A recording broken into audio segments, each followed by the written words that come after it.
Hello gamers, and welcome to Brawl King Season 2. I'm your host, Big Brain Energy, reprising my role from Season 1, and I hope you've got your snacks and your drinks ready, because this time we've got twice the participants with bigger fleets, so you better buckle in, because this is going to be a long one. Compared to Season 1, there are a few rules changes, so let's go over them real quick. The big change is an increase from 120 deployment points to 180, but with the same number of officers. On top of that, you're only allowed a maximum of 6 ships per size class, and 12 ships in total.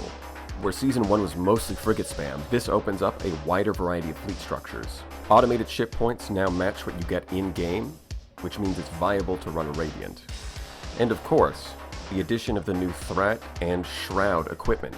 For both Threat and Shroud, you're allowed to equip 1 ship per size class with those weapons and hull mods, but Omega weapons are still banned. Other than that, the rules are the same as Season 1. No support doctrine, no derelict operations.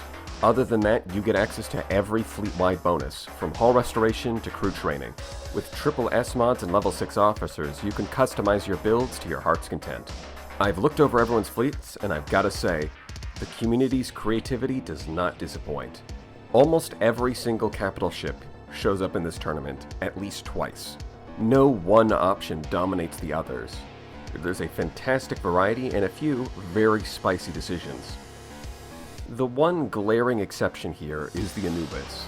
You're going to be seeing it a lot, but that's to be expected.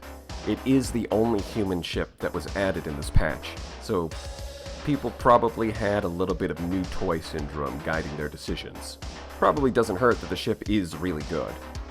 With all that out of the way, let's say hello to our contestants. Idiopathic, Pyroball, YukiMonsai, Random Billy, Grievous69, Hrothgar, Merchant, GAMERKILL, Firecat, Arthr, Chumbosity, Antocora, Alienspacekappa, Francis, Onecoolguy, David Creed, Ymfah, Kuba K, JD8652, Pixicode, IronCladLion, SCC, Myscellanea, Leadhead, Big Brain Energy, Yuron92, Mudsson, Ubernoob, GrumpyThumper, Tranquility, your sponsor, and Downfall. Man, look at the size of that losers bracket. This is going to take forever. Let's get started with our first round. Idiopathic versus Pyroball. Looks like Idiopathic is rocking up with a Radiant and 5 Anubis. The Radiant is rolling in with a very heavy missile-focused loadout. While it has great shield and hull damage, it lacks a serious anti-armor weapon. The Anubis is rolling in with safety overrides and a similarly anti-shield focused build. And I'd like to give a special shout out to the Pirate Shades. Not something you see every day. Pyroball, on the other hand, has a much more mixed fleet, relying a lot heavier on threat equipment. I mean, just look at that. The Conquest has 4 swarm launchers, kind of speaks for itself. He's filling every weapon slot he can with threat equipment. That's true for the Champion, and it's still true for the Medusa. He's packed a lot of Void Blasters in particular, which are very dangerous to armor, but Idiopathic is mostly relying on shields. He may have shot himself in the foot right in the first round, and that Heron is not making things better. But I've got to respect the commitment. All of those Cobras and Swarm Launchers are going to be fun to watch one way or the other. Round 1, fight! The Radiant jumping forward immediately like the fearless menace it is. And here come the Cobras, all of them targeting an Anubis, and none of them are going to hit. I think this might be the worst matchup possible for the Cobra. It's both got the speed to get out of the way and the point defense to shoot down the missiles. That is rough. You gotta admit, the Red Menace is pretty cool, and it looks like they did manage to overload one Anubis, and they managed to score a hit, which is pretty impressive. But the Anubis did survive. Unfortunately, that Conquest looks like it is not long for this world. You can see some of the intended synergy with that Radiant. The high rate of fire from autopulse lasers and locust missiles gives a better chance of triggering the Shrouded Thunderhead hull mod. Details like that aren't going to make a big difference in this matchup. The Anubis alone is going to crush Pyroball's main strategy.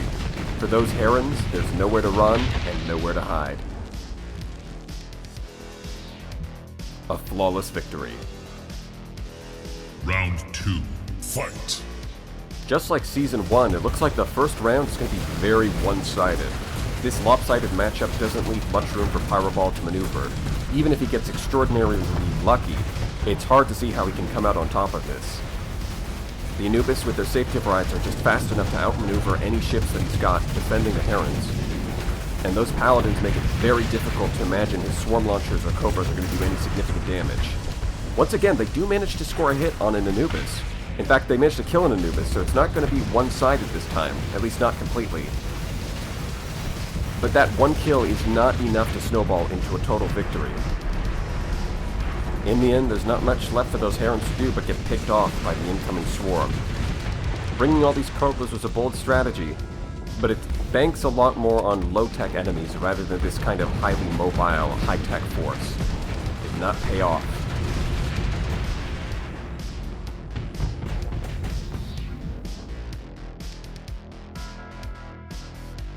Well, we know what that means. Idiopathic moves up in the tournament, while Pyroball is knocked to the loser's bracket. Next up, we've got YukiMonsai versus Random Billy.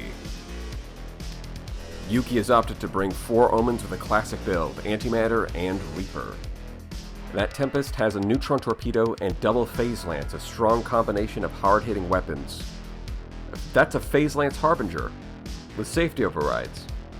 And harpoons on one side. That asymmetry is going to bother me. Okay, now you're doing it on purpose. What's with that burst laser on the left side? And that Radiant is, in a lot of ways, the opposite of Idiopathic's Radiant, with a lot more hard-hitting weapons. And all of those hard-hitting weapons are going to do a lot of good against that Invictus. That thing has maxed out defenses. It is an absolute brick. And it is supported by an Astral with a lot of Flash Bombers, as well as several Anubis. This one has a targeting unit and an Abyssal Glare, while the other ones look like they have safety overrides. 2 very different builds. A Buffalo with a Swarm Launcher, and a bunch of kinetic fragments, I believe, as well as a Glimmer with safety overrides. And a Kite. That is a lot of different ships. This is going to be one chaotic matchup.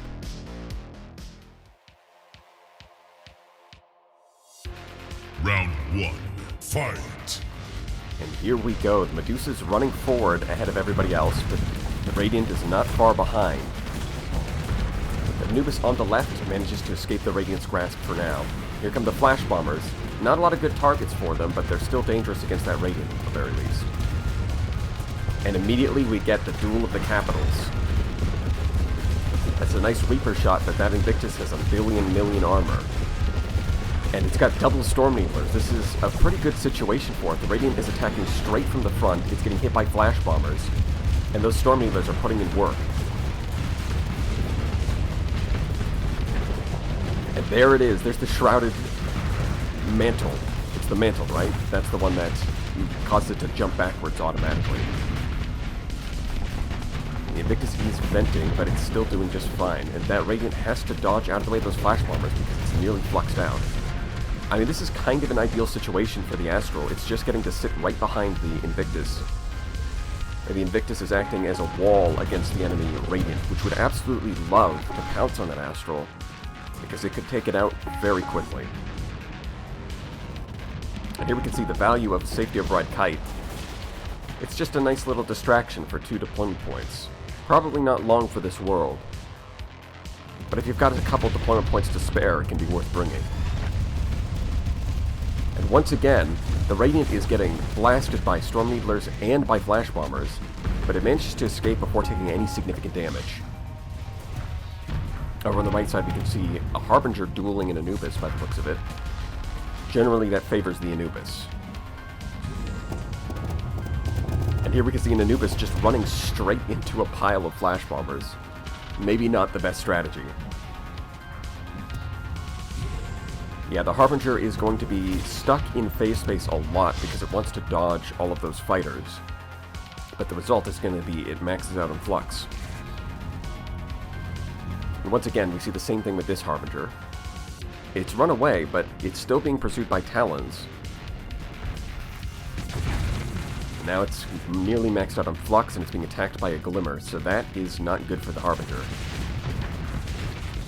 It doesn't have enough flux to fire back. It's just going to get taken out by that high energy focus on that Glimmer. Yeah, that's why I didn't think many people would bring Harbingers, but we did see one.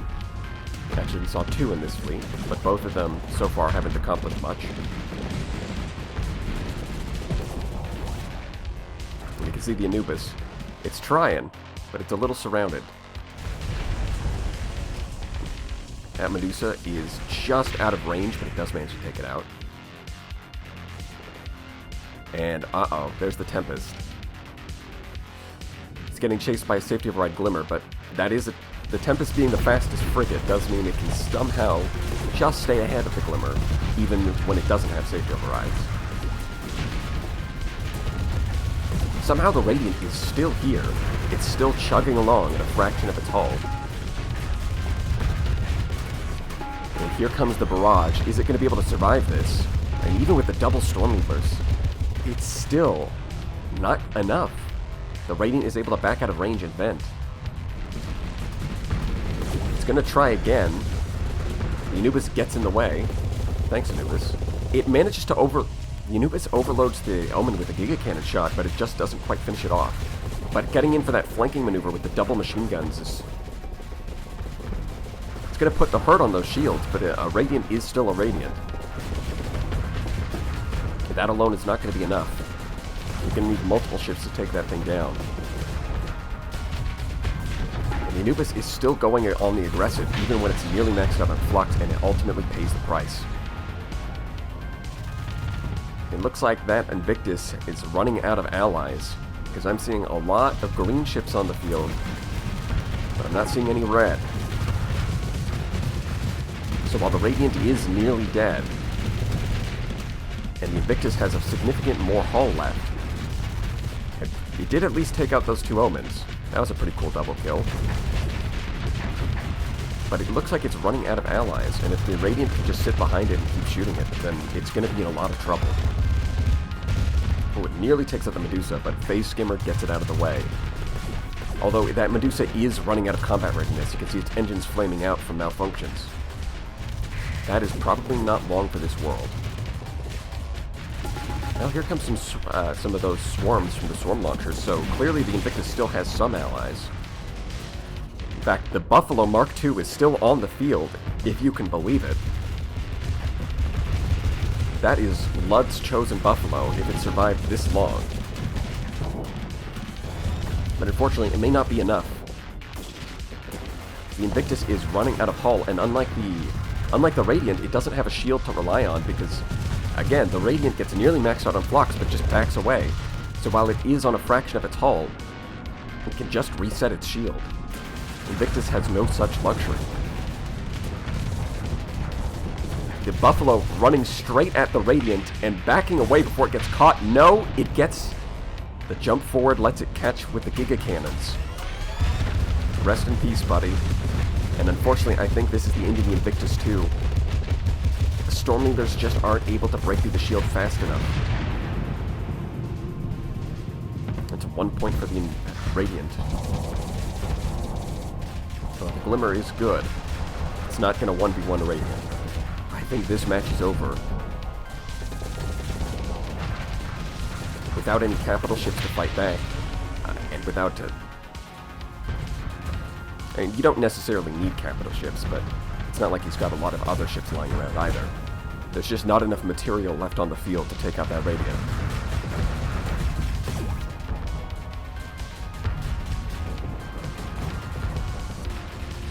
Overall, the battle was fairly close at some points,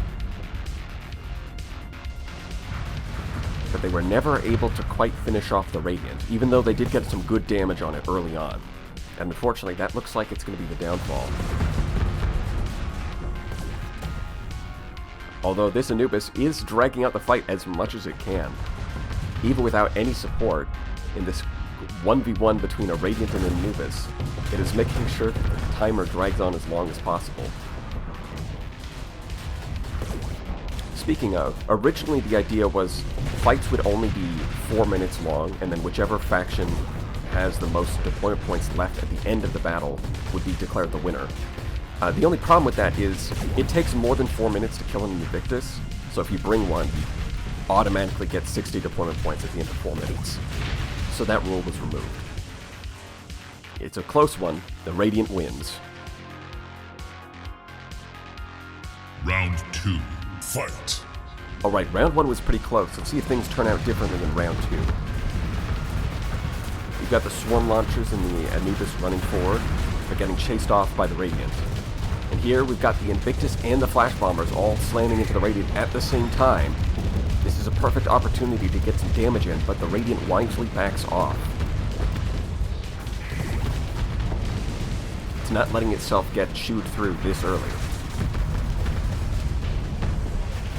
On the other hand, the Flash Bombers are now targeting a Medusa, which is really not the best use of their time.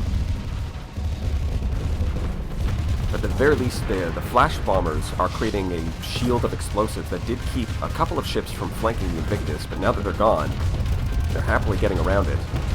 At the same time, the Radiant is moving in. It's got plenty of flux left to block those Flash Bombers. It's not under any significant threat right now. And it's able to target the Astral. This is really not good for Random Billy. The Invictus is busy shooting at a couple of Medusas, but not quite able to finish them off. This could be a turning point for the battle. What does the Radiant do right now? Currently, it's a bit busy. It looks like it's just preoccupied shooting at fighters and swarms. So at the very least, they're doing their job in keeping the enemy distracted. While this Anubis is... It is an advantage against this Medusa, but it's getting surrounded. It's really hard to say who's going to come out on top here, but when you're surrounded by this many enemies, things are definitely going to tip in favor of YukiMonsai in this little skirmish. And once again, you can see the Medusas being sort of warded away from the Invictus by just a shield of proximity charges laid out by the Flash Bombers. It looks like that an Astral has taken a lot of damage. Its fighter replacement rate is all the way down to 60%, but it is recovering. And Anubis comes in, but isn't able to kill the Medusa. So the Invictus still has some support. They're not able to land any killing blows against most of these targets. Although it does look like the Radiant died off-screen. It was in the kill feed in the top left. I've got to wonder how in the world did that happen? It wasn't the Invictus, it wasn't the Astral. I guess it must have been surrounded by the Anubis squad. They just rolled up and beat it to death. That is not how I expected things to turn out. But for Random Billy, that is a godsend, because it means that he gets to keep his capital ships, while YukiMonsai's main threat is taken off the field. Here we can see the Anubis with the Abyssal Glare. I wonder if that's actually better. The flux cost is pretty intensive with design compromises. I'm more inclined to think that the flux efficiency of the Giga Cannon is superior. But that being said, the Abyssal Glare is really cool, and you've got to give it style points. And that Medusa just doesn't have the staying power now that Safety Overrides have burned through its combat readiness. And it's like the Harbinger's going to face the same problem. It's already down to 70%. And the Flash Bombers are never going to be able to keep up with it, but the Harbinger's not going to be able to outmaneuver this one. Not by itself.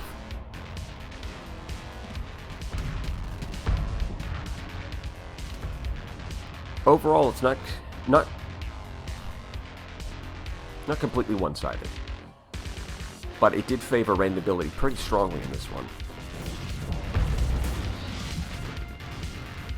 Although, to be fair, the Astral only survived by a sliver of health. So, in a sense, it was pretty close. Unfortunately, this is the problem with Harbingers. Not fast enough to get away like a phase frigate, but doesn't have the staying power of a phase cruiser. It has great potential, but it rarely lives up to it.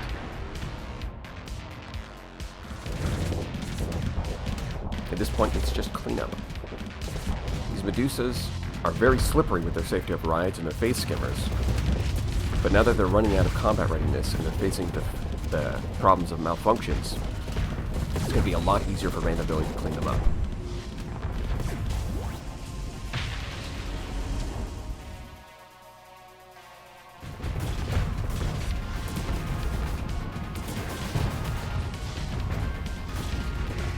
And there it is. Round 2 goes to Randombilly.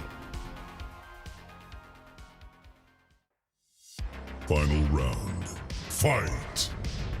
Alright, here in round 3, who is going to win?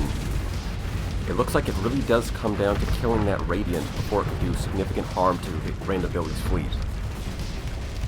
In the first round, it was able to escape death despite coming pretty close. In round 2, it died off-screen. Let's see what happens in round 3. It's taking that fire from the Invictus, but even with the double Storm Needler, the shields are holding on. It can just back away whenever it wants. The Flash Bombers are coming in, but a little bit late. Yeah, it's able to block that attack easily. On top of that, it's surrounded by allies. Meanwhile, the Astral has no allies. It's getting picked apart by an Omen and a Harbinger. But they're not quite finishing it off just yet. The Harbinger has the damage, but it's not getting close enough. With safety overrides, those phase lances have very limited range. It keeps using its Quantum Disruptor, opening a hole in its shields, but it keeps backing off because it's afraid of all of those fighters. You see, there it got its shot in. It's very close.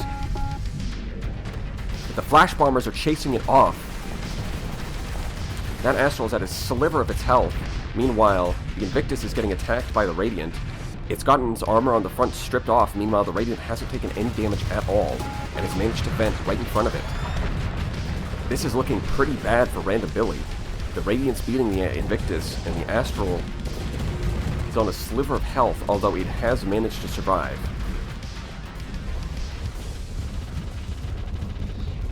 Once again, the Harbinger comes so close to killing it, but it just doesn't have the range because of the safety overrides.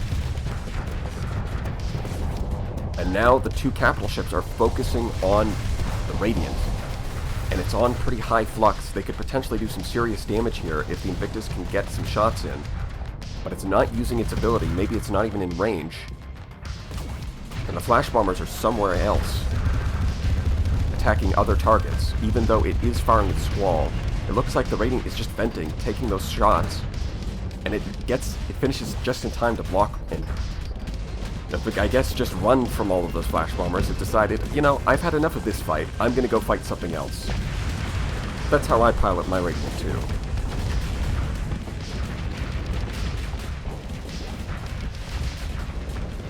At the very least, it is going to be able to take out this Anubis, and it did survive.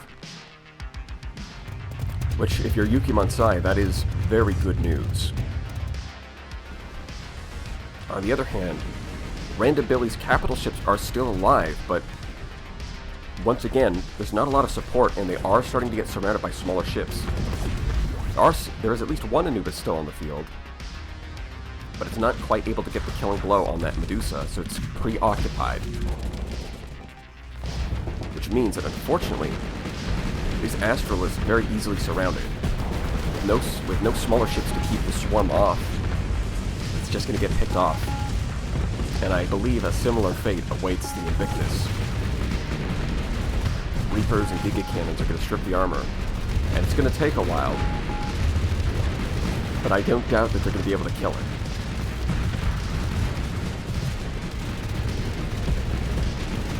It looks like this one is going to YukiMonsai. I think the writing is on the wall.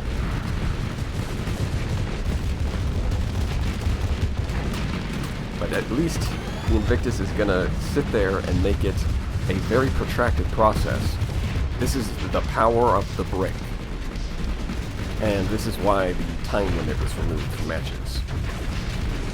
Even with Reapers and Plasma Cannons and Giga Cannons, all weapons that should be able to strip the armor pretty quickly, relatively speaking, it still just takes a million years to kill the damn thing.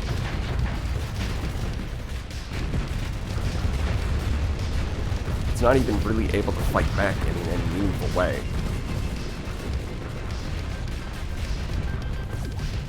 At least the Anubis could do something, maybe get a kill on a couple frigates here and there. But now the Radiant is turning around, and it is drawing its attention. The Invictus is venting, but even without the Radiant at this point, there's just too many enemies. So the Anubis is doing a great job keeping the Radiant busy. It's just not going to be enough.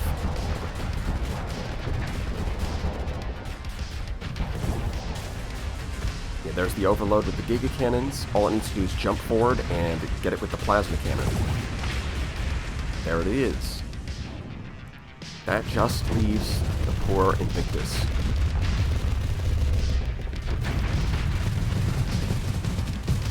Doesn't quite finish off that Tempest. Oh no, there is one more Anubis. The Abyssal Glare one has survived.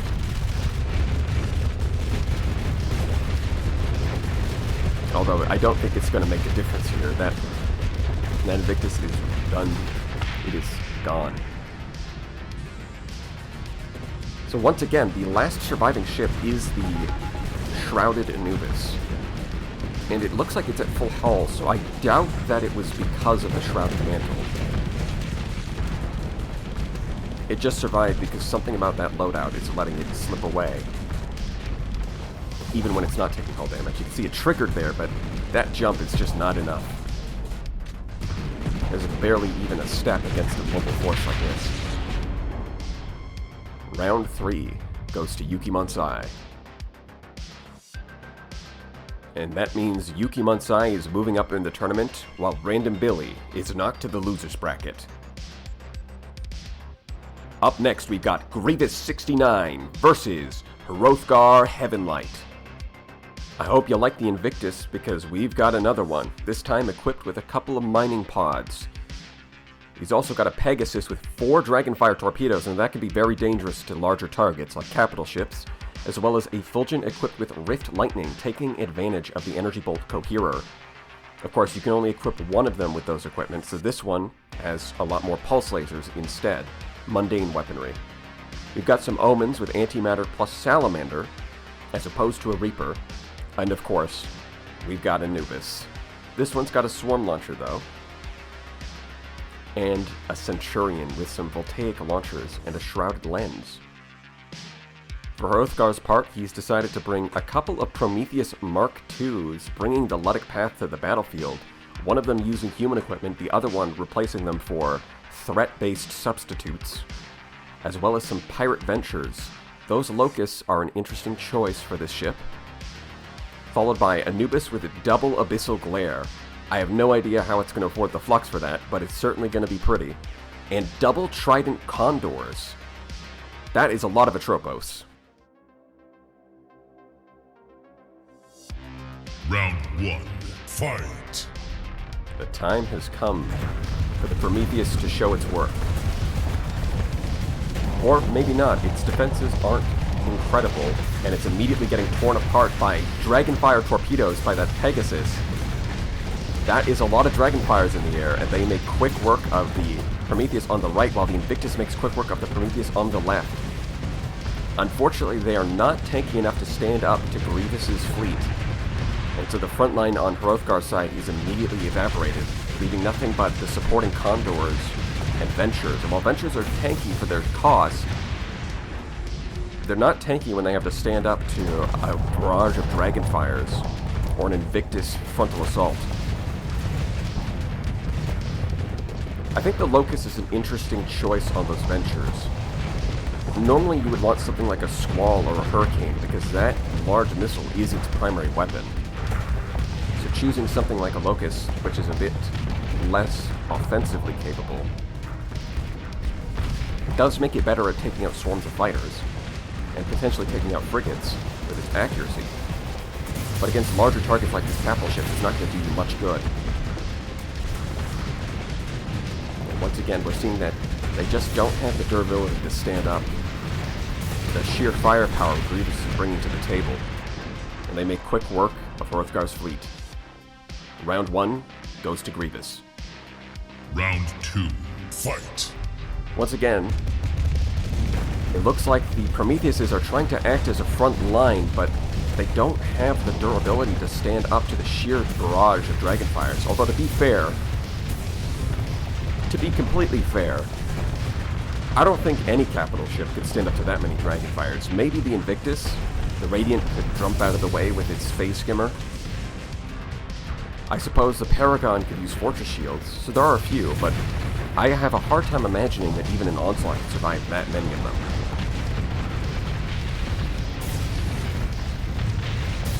And as soon as those things are gone, the rest of his fleet is very exposed. Condors bringing Tridents is a novel choice. The potential barrage of Atropos torpedoes could be very dangerous, but when you don't have a front line, they're not going to do a whole lot of good. The Ventures are trying their best, and against a lot of the other ships like the Anubis and the Fulgence, they are doing their job. But as soon as the capital ships come over, I think this is going to be a very quick fight. But we can see the Giga Cannon doing a lot of work on that Anubis. Scoring an overload, and then with Temporal Shell, you can reload fast enough to then get some damage in before the overload ends. Truly, the Giga Cannon and the Anubis is like a match made in heaven. But for Hrothgar, it's a match made in hell.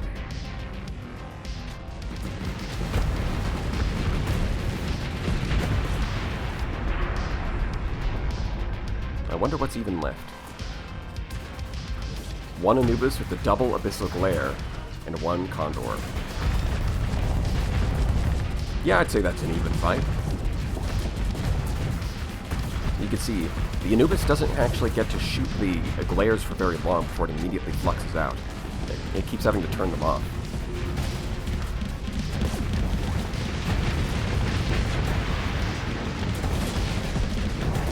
And that's score 2 for Grievous.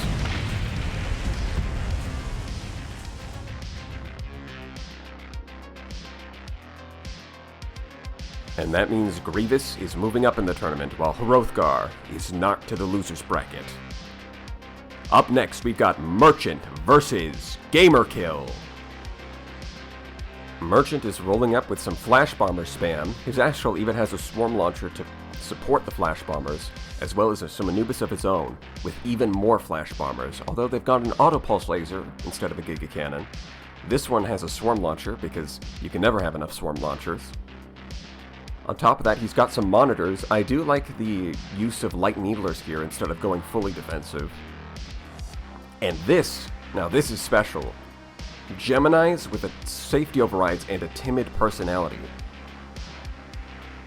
That could actually work.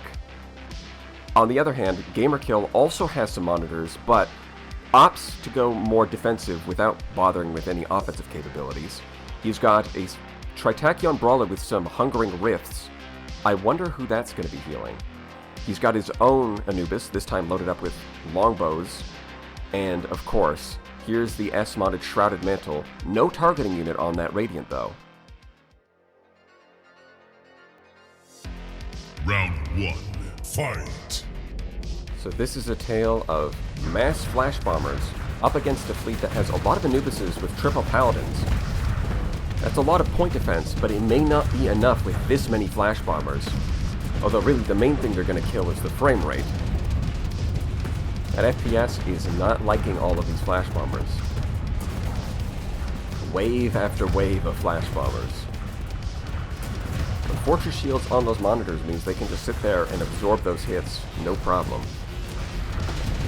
Although a lot of them are just not able to keep up with the Radiant. It's jumping forward and getting aggressive. Meanwhile, a lot of the monitors are just kind of sitting around, not sure what to do. And here we can see these monitors with the Light Needlers are actually putting some damage onto that Radiant. You can't completely ignore these ones, even if you want to. But of course, it's not enough. There's no Flash Bombers here to finish off the target. You know, that Anubis is in a little bit of trouble, but its monitor body is drawing attention from the enemy Anubis, so it's going to be able to get away. Meanwhile, you can see with safety overrides, the Gemini actually have enough speed to maintain their distance, and the only way to get them to do that is with a timid personality. Other personalities, for whatever reason, treat it like a combat ship when it's made of paper. It really does not end well. But here you can see they're still able to contribute to the fight despite maintaining their distance, because not only of the flash bombers, but at least one is using the swarm launcher. In campaign, you could put swarm launchers on all of them, but of course the limitations in this tournament mean that only one of them gets to use that. The double flash bombers on the Anubis, and then a bunch of Gemini, and then also an Astral. That is just a lot of flash bombers.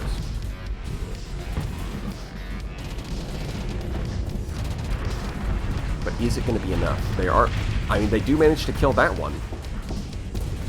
So clearly just having triple Paladins is not enough to keep you safe from the sheer volume of flash bombers. And those swarms from the swarm launchers sure aren't helping. And it looks like one of those Anubis just runs into a bunch of flash bombers and gets itself killed for no reason. Now that is some Looney Tunes shenanigans. And you can see the Gemini is maintaining a safe, healthy distance from that Radiant. While the Radiant is busy almost killing that Anubis, but not quite able to finish the job. It's starting to look more and more like the Radiant is running out of allies. Although you can see on the left side that Monitor is taking a lot of Flash Bomber attacks. But with the Anubis supplying some extra kinetic damage, it may not last forever. Oh, the Anubis, looks like the Radiant is able to catch one of the Gemini. The Gemini did not properly distance itself.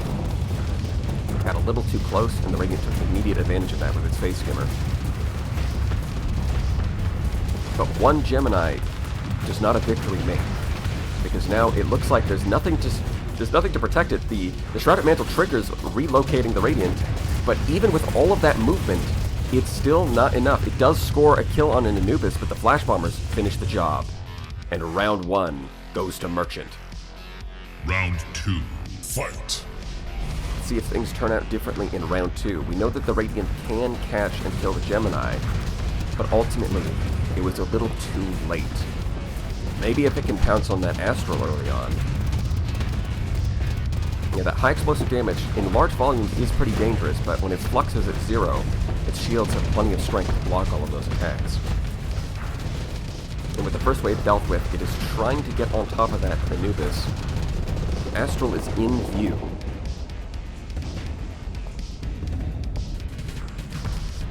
Now the Hungering Rift has the interesting property of healing anything with a S-modded Shrouded Mantle whenever it hits hull or armor. So theoretically, this little brawler could heal the Radiant. Although, whether or not that's going to make a significant difference in the battle remains to be seen. And here we have the Radiant getting right on top of the Astral. But the Astral just has nothing protecting it. This is a pretty dangerous situation for Merchant, because that is 6 Flash Bombers just taken off the field. There are still plenty more, but now they're going to be a lot easier to pick off, because the pressure that Astral was providing is no longer keeping the enemy at bay. Here we can see the Monitors, even when fully spec'd into defense, they can be taken out. And there's another Anubis. This is not looking good for Merchant. But GamerKill might be able to show exactly why the Radiant is such a powerful machine. When it was isolated in the first battle and lost all of its allies, it was finished off. But if it's able to take out the Astral while its allies are still intact, it has free reign to run around and pick off the enemies one by one.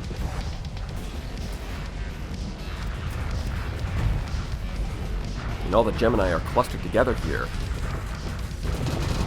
like lambs to the slaughter. They're trying to maintain their distance, and they do have the speed to do so, at least for now. But the Anubis is a pretty fast ship with that temporal shell, and the Radiant can get around with Face Skimmer, so if they wander a little bit too close, the enemy is going to be able to pick them off.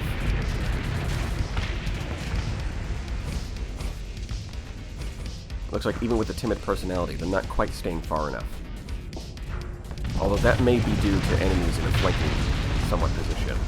Right, that Anubis in the bottom left is probably scaring them upward somewhat. And all that's left for GAMERKILL is to kill the remaining gamers. Just as the prophecy foretold. That just leaves a couple of Gemini. And that looks like the last of Merchant's ships. And the Radiant isn't even scratched. Without the saturation bombardment of many, many flash bombers, these two are not likely to accomplish much. That Brawler with safety overrides is fast enough to evade most of them anyways. You can't simply carpet bomb out of existence if there's plenty of space for it to maneuver around.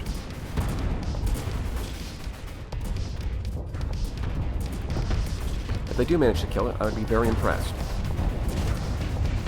And here we can see it is getting some hits in. It's probably going to kill that Gemini, yep. So, in theory, each of those hits on the armor and hull was healing the Radiant.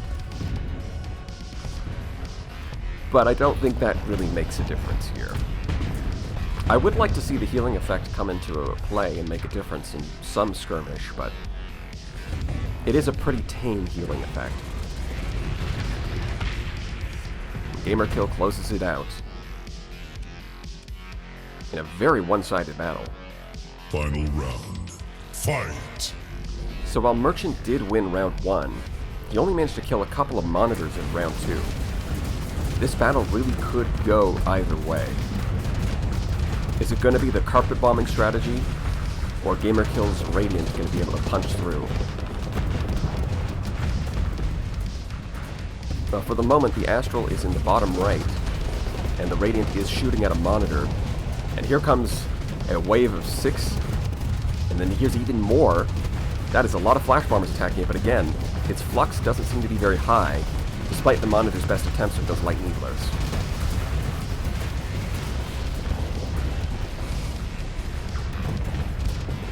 Here come more flash bombers. There's even an Anubis applying additional pressure. And now the Radiant's getting scared. Now it's moving. It's dodging out of the way. But this might even be good for GAMERKILL, because look, that triggered it? It didn't even take that much hull damage. Weird. Well, anyways, this might actually be good for GAMERKILL, because the round that Merchant won, the Radiant was the last thing to be killed. So the fact that it's taking all of this fire and managing to stay alive means that Merchant isn't killing the support ships. And as long as he's not killing his support ships, that may favor GAMERKILL in the long run. And once again, the Shrouded Mantle triggers. And wherever the Tritakian Brawler is, off-screen, it could theoretically be healing the Radiant right now. If you see its hull go back up, then you know it's doing its job. It is under constant pressure from these flash bombers, but it is managing to stay alive, as Radiants are known to do. Well, those Hungering Rifts are filling the field, but I don't see them scoring any particular armor hits. The Radiant is still on very high flux. It's not really had a chance to vent. But Merchant hasn't had a chance to finish it off either. And I'm seeing a lot of ships running out of combat readiness in the top left. Although, that's probably not going to be the deciding factor here.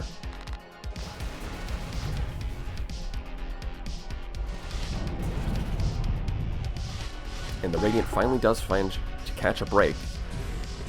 But it did take half hull. On the other hand, GAMERKILL is starting to pick off some of the Gemini.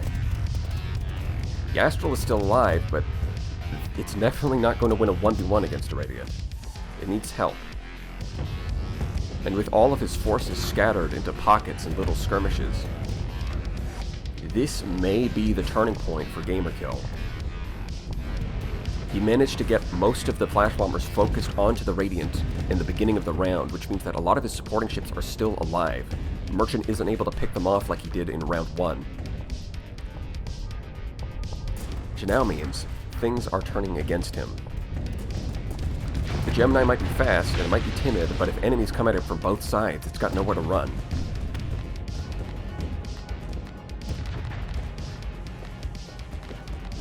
Here we can see a monitor just distracting all of those flash bombers.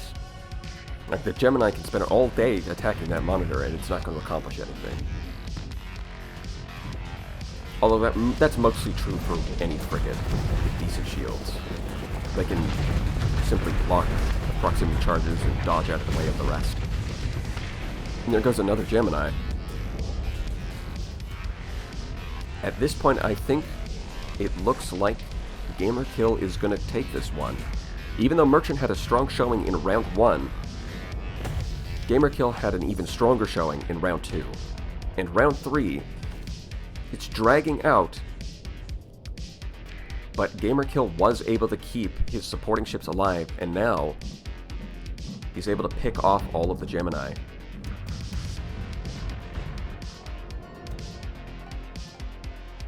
I do like that Gemini build.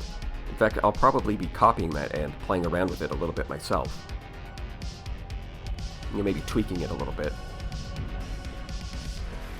But the basic concept is really interesting, and it's not something I've tried before.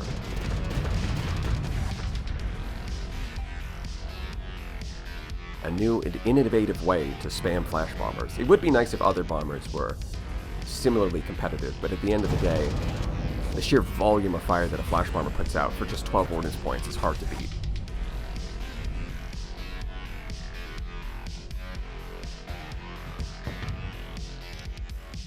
Is that Gemini the last? It's starting to look like this might be the last survivor.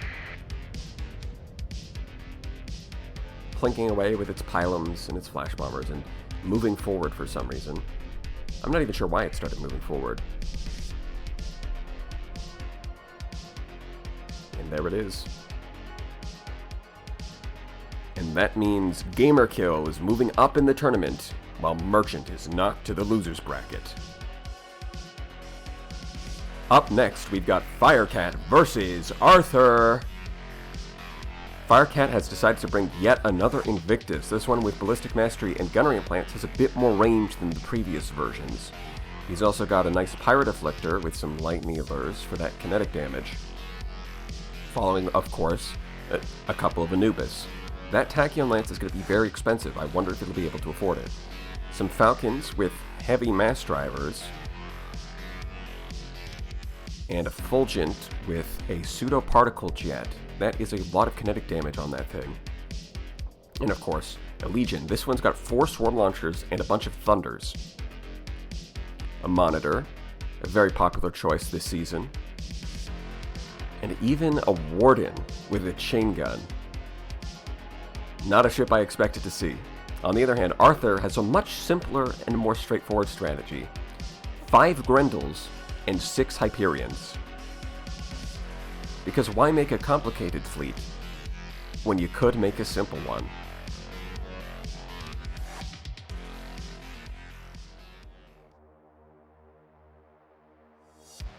Round 1, fight!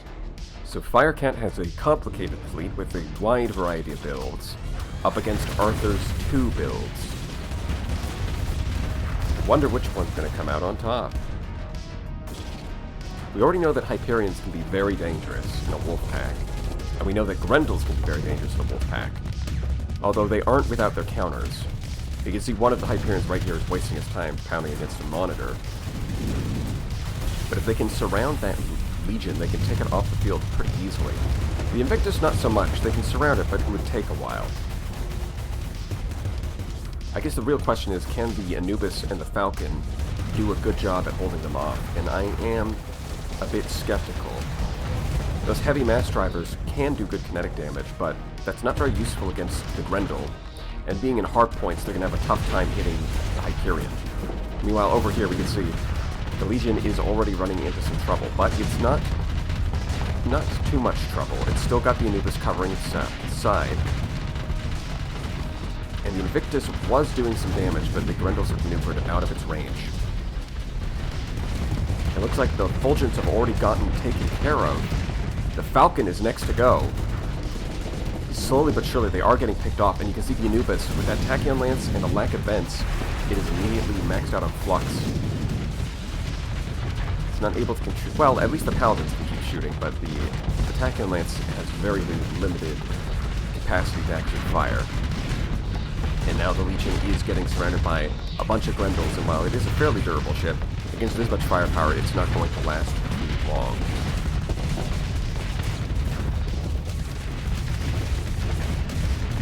And soon the Anubis is to follow, leaving the Invictus alone. It's almost fully intact at this point, but with no support, it's not going to win.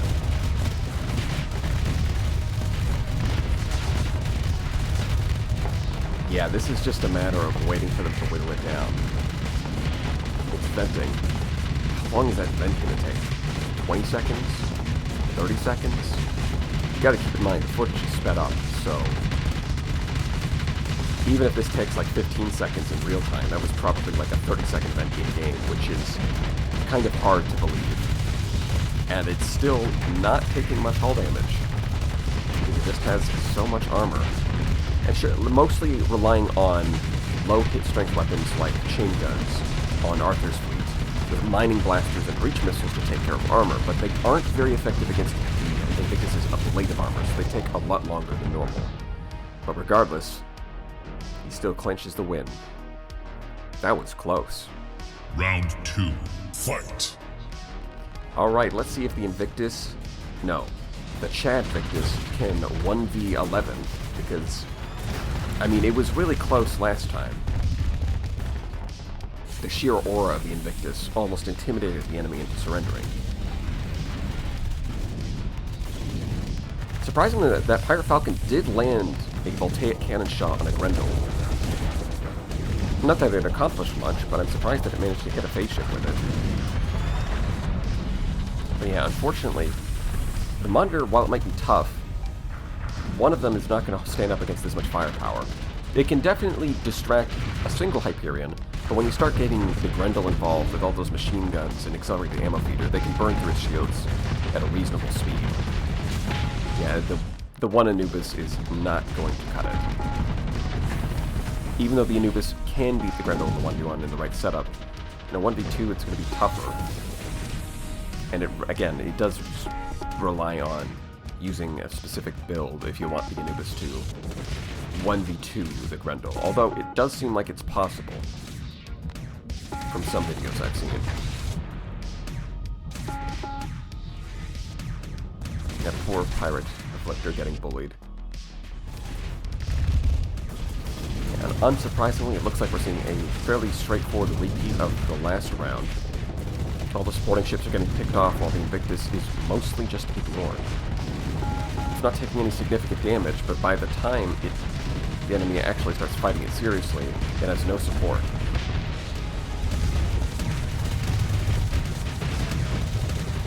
And even though Arthr's fleet doesn't really have the kind of weapons that would be good at stripping off the Invictus' armor, it doesn't really matter.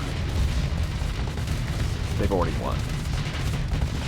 And while they're not good against his armor, they are good against his hull. Things like chain guns don't have the hit strength to really be great against super heavy armor, but they do have the DPS to melt through hull.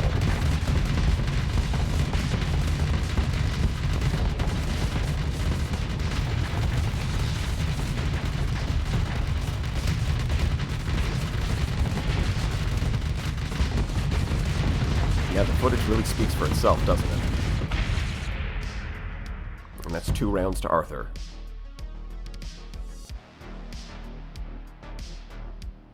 Which means Arthr is moving up in the tournament, while Firecat is knocked to the loser's bracket. Up next, we've got Chumbosity versus Antocora.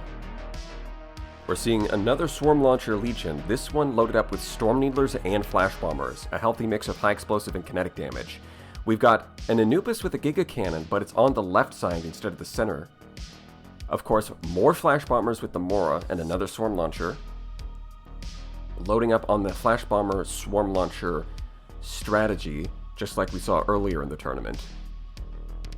but with a different selection of ships, including a Scintilla with double Flash Bomber and Storm Launcher, and a few, at least one Omen for support, one Pirate Afflictor as well. That Entropy Amplifier can be very useful, and then 3 Glimmers for, I guess, more kinetic damage because they are running the Kinetic Blaster. On the other hand, Antocora has got a Pegasus, but this time with Cyclones and Heavy Needlers. Antocora has an Astral as well, with Flash Bombers. So there's going to be Flash Bomber versus Flash Bomber action. We're getting to see a Rampart. That is going to have some trouble with all the Flash Bombers on the field. A Drover with double Perditions instead of Flash Bombers. That's interesting. And then, of course, a Sunder, with lots of beams and some Wasps for point defense. And we're getting to see another Buffalo, not with a Swarm Launcher this time, but it does have Kinetic Fragments. And a Pirate Afflictor. A very popular choice. We've got the return of the Burst Laser Scarab. That's very cool. This time with safety overrides. A Monitor fully kitted out for defense. And 2 Luddic Path Kites with a lot of hammers.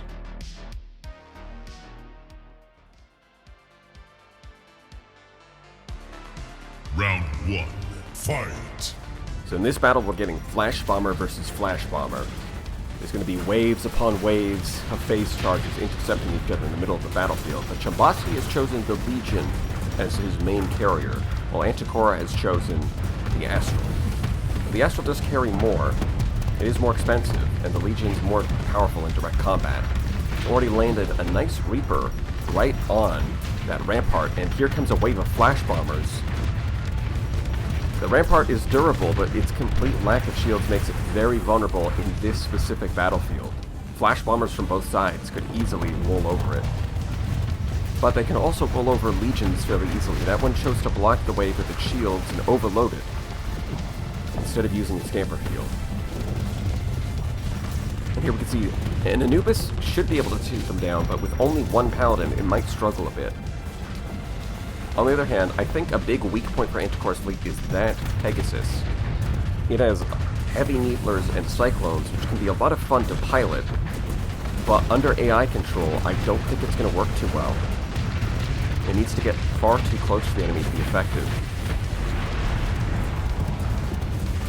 Compare that to other Pegasus builds, which can stay at a relatively safer distance, much easier for the AI to pilot them.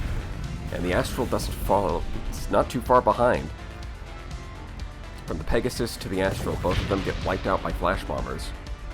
That Anubis even managed to take out an Afflictor with a Giga Cannon, and Chumbosity takes round 1. Round 2. Fight! Well, that was very one-sided. It looks like tying up 50 deployment points in the Pegasus is a very big commitment, and another 50 into the Astral is an even bigger commitment. And unfortunately, the Rampart, while in theory it could serve as a solid front line, that's only true against most normal weapons. When it's being dogpiled by a million Flash Bombers like you see right here, it just barely survives, but that was one wave of bombers taking out basically all of its hull. And then the Leech is able to finish it off with a Typhoon. Meanwhile, the Pegasus is not going to be able to carry its weight. At the very least, the Burst Lasers and the Locusts do give it the tools to shoot down a lot of Flash Bombers. But its offensive weaponry requires it to get way too close. And under player control, you can selectively choose your battles and make the most of that setup. Wow, those 2 Reapers just bounced off. That is unfortunate. The other ones did manage to overload the Mora, but yeah, even with all of those Locusts and those Burst Lasers, once its Flux is maxed out, the Flash Bombers are going to be a huge problem. Yeah, the problem is the AI is not going to choose its battles nearly as smart as a player can, and it's going to get picked off.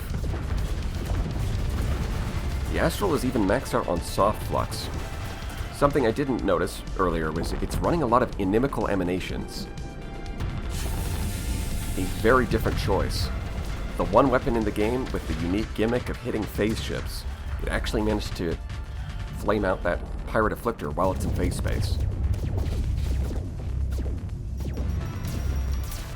And here we can see the Monitor being a nuisance. and the rest of Chumbosity's fleet seems to be balling up in anticipation of a phase ship attack, which is very odd because they're not really being attacked by any phase ships. Here you can see the Afflictor keeps trying to harass the Astral, and every time it seems like the Inimical Emanations are getting the best of it. In fact, they might even manage to kill it despite their low DPS. Yeah, they forced it to try and vent, and the Burst Lasers got it. Now that's something I didn't think I'd see, an Astral using Inimical Emanations to kill a phase ship. And the Monitor is doing a pretty good job. Those Kinetic Blasters don't really have the greatest DPS. I mean, it's good DPS, but not incredible. It's the same as one Heavy Needler. So 3 of them are not going to keep up with the Monitor's Fortress Shield. Well, I mean, they are making progress. It's just slow progress. Now that the Flash Bombers are getting involved, you should be able to make quick work of this thing. Round 2 goes to Chumbosity. And that means Chumbosity is moving up in the tournament, while Antocora is knocked to the loser's bracket. Up next, we've got Alienspacekappa versus Francis. This is a very high-tech matchup, starting off with a Paragon loaded up with heavy mass drivers and kinetic fragments. It's got support from some Anubises, this one with Wasps, but another one loaded up with Safety Overrides and Shrouded Thunderhead, trying to trigger it with the heavy machine guns. And of course, an Afflictors loaded up with quadruple Light Needlers for maximum shield damage, some Lumens with Burst Lasers for some decent anti-armor damage, as well as just being good for point defense. This one has Neutron Torpedoes and some Inimical Emanations, good for debuffing the enemy. Francis is also running a Paragon, but not loaded up with Threat, instead got a Shrouded Mantle, and of course he's got his own Anubis as well. I would like to mention, using Cotton's profile picture when you're this high-tech fleet has got to be some kind of heresy. I guess he's just piloting the kite, isn't he?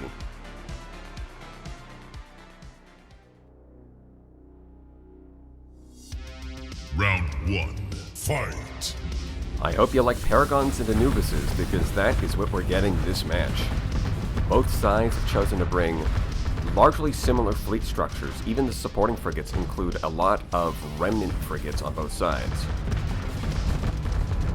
Of course, one brought Safety Overrides on the Anubises, the other one did not. The Threat Paragon has managed to take out one Anubis already, so that's looking good for Spacekappa, and not looking good for Francis. It looks like he's already decided to even the score, but here come the Afflictors with their Light Needler setup is really good against a high-tech enemy.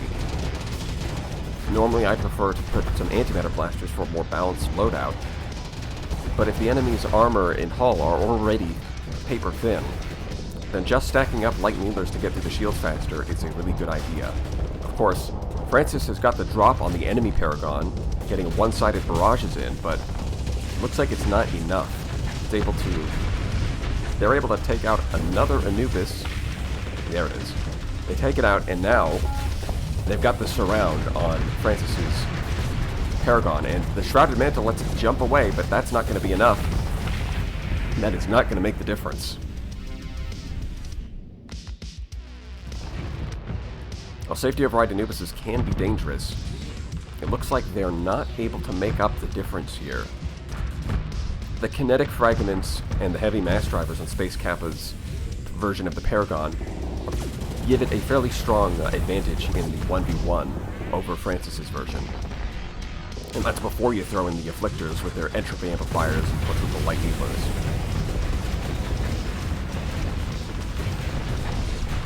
Yeah, and there's the Rift Lightning from the Shrouded Thunderhead triggering a bunch of times. Zap zap. Round 1 goes to Spacekappa. Round 2, fight! I'm not sure things are going to turn out too differently in round 2. Those Afflictors make up a big difference on their own. Entropy Amplifier is 50% bonus damage while it's active, and they can use it pretty frequently thanks to their phase cloaks letting them speed up the cooldown.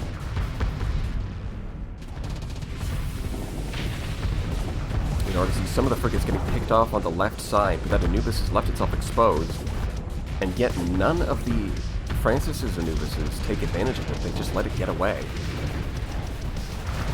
Safety Overrides gives them the speed to punish that mispositioning, but without range, the AI doesn't always make the best decisions.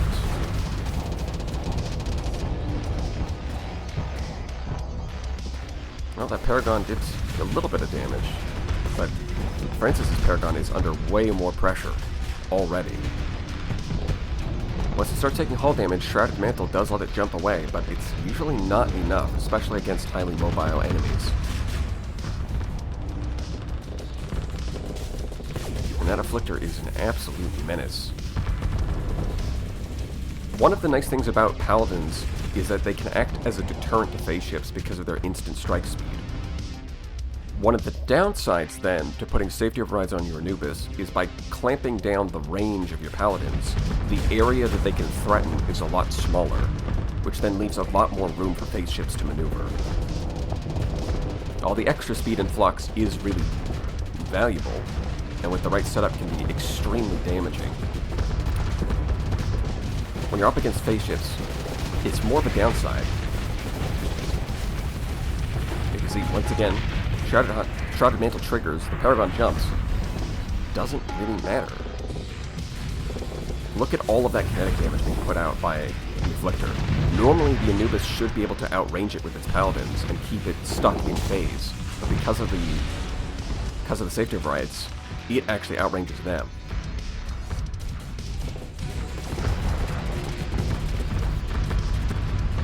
And the result is pretty clear.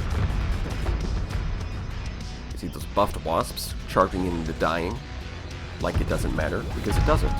3 seconds replace rate on the wasp is a very fun little buff that they got. They just never end. Looks like Francis might be able to score a kill on that Lumen, but it decides, nope, you're not getting me, and it just runs away. Starting to look like this Anubis might be out of friends. It's just a matter of time before it gets surrounded and has nowhere to run to. Alienspacekappa takes round 2. And that means Space Kappa is moving up in the tournament while Francis is knocked to the loser's bracket. Up next, we've got Onecoolguy versus David Creed. Well, this is going to be one hell of a matchup. We've got an Onslaught loaded up with Hungering Rifts and Storm Needlers. And this Vanguard has the S-modded Shrouded Mantle, so the Onslaught will be healing the Vanguard. Of course, a couple of monitors loaded up for defense. And a lot of Anubis are to come. This one's got double Swarm Launcher with safety overrides and an Auto Pulse Laser. Followed by some more normal Anubises, because you can't put Swarm Launchers on all of them in this tournament. And even some Heavy Needlers. So they've got a mix of different setups. And a Grendel with safety overrides and hypervelocity drivers. And even a Manticore with double Swarm Launcher, because you can never have enough Swarm Launchers. On the other hand, David Creed has a very phase ship heavy fleet. Harbingers with Phase Lances, as well as one Harbinger with Void Blasters, all of them with safety overrides. His Doom also has safety overrides and Void Blasters. The Light Needler Void Blaster combo can be very dangerous to all kinds of enemies. Glimmers for support, that's a fairly common choice, as well as some Anubises of his own. And on top of that, 2 Pirate Afflictors, also with safety overrides.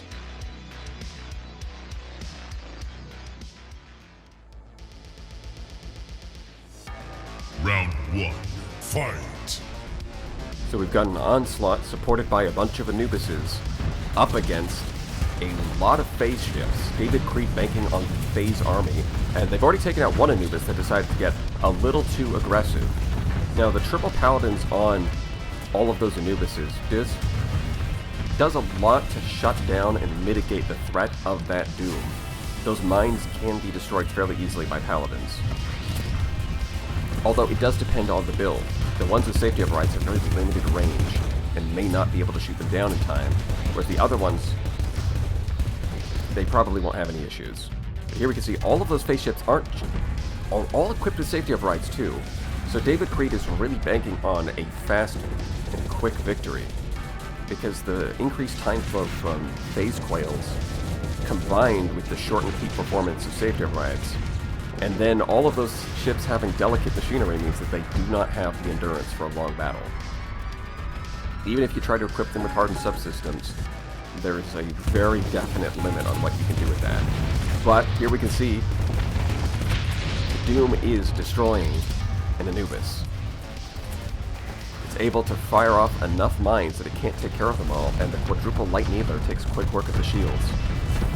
Harbinger getting right behind that onslaught, hitting it in the engines, causing a flame out. The Hungering Rifts are hitting some enemies, but healing up the Vanguard a little bit is not going to make up for the fact that the onslaught is down. Those Storm Needlers are not doing a lot of good against these face ships, which rely on armor.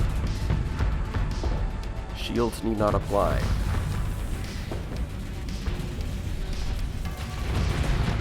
Now, very quickly, things are going in David Creed's favor, so it looks like his gamble has paid off. The face ships with safety overrides are making quick work of Onecoolguy's tax-evading fleet.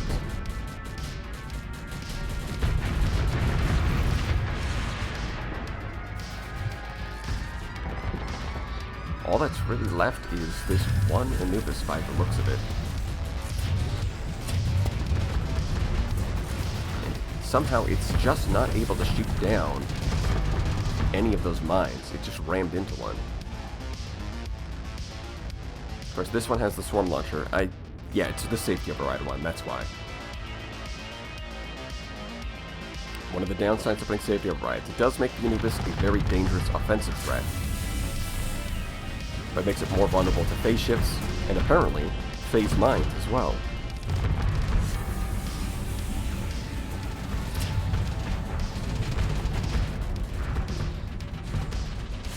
I'd like to get a good look at the combat readiness of some of these phase ships to see if they're already running out.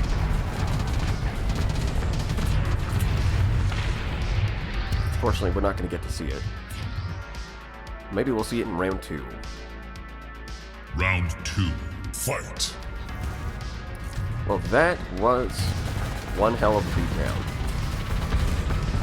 But spamming phase ships is still a pretty viable strategy, even when some of those phase ships are Harbingers. In fact, he has 3 Harbingers in his fleet.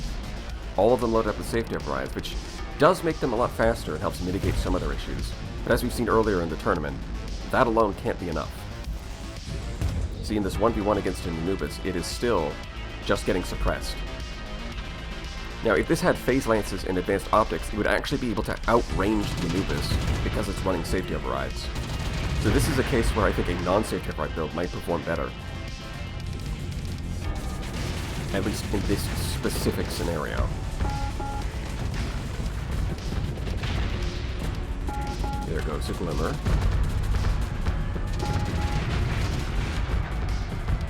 Yeah, I'm not sure about the auto pulse on the Anubis. Really not sold on it. Well, here comes the bulk of the base fleet. That Doom is very scary. Safety override Dooms. Yes, the range limitation just doesn't apply to systems, so it can spam mines as far as it wants to. Couple that with the extra mobility to get around faster, and then it can just jump in front of you and hit you with mines and light needlers. Very dangerous.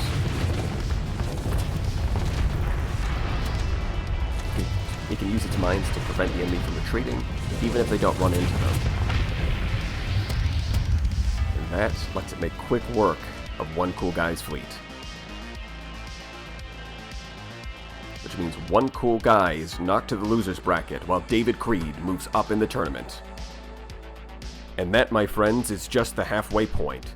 Now it's time for the YouTubers. Up next, we've got Ymfah versus Kuba K. Ymfah has chosen to bring a Prometheus Mark II. This is a heretical variant using double abyssal glares. I'm sure the church would like to have a word with him.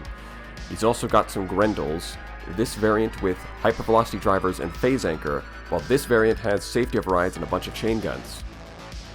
Following that, he's got his own Anubis. because you can't have enough Anubises in this tournament. No Paladins, though. A couple of Fulgents, one of them taking advantage of Energy Bolt Coherer to boost the range of Rift Lightning, while the regular variant has some Breach Missiles and Ire Pulse Lasers. Following that, a Scarab with Mining Lasers and High Scatter Amplifier to try and trigger Shrouded Thunderhead as fast as possible. And finally, a Centurion for flavor. On the other hand, Kuba K is using the same Anubis build he showed in a video, using triple Paladins with High Scatter Amplifier for its anti-shield damage and double Chain Guns with safety overrides. By far the most dangerous build I've seen. Originally I thought he was just going to do 6 Anubis and 6 Afflictors, but it looks like he included an Aurora and 2 Monitors. That might actually make his fleet weaker, but we'll have to find out. Round 1, fight!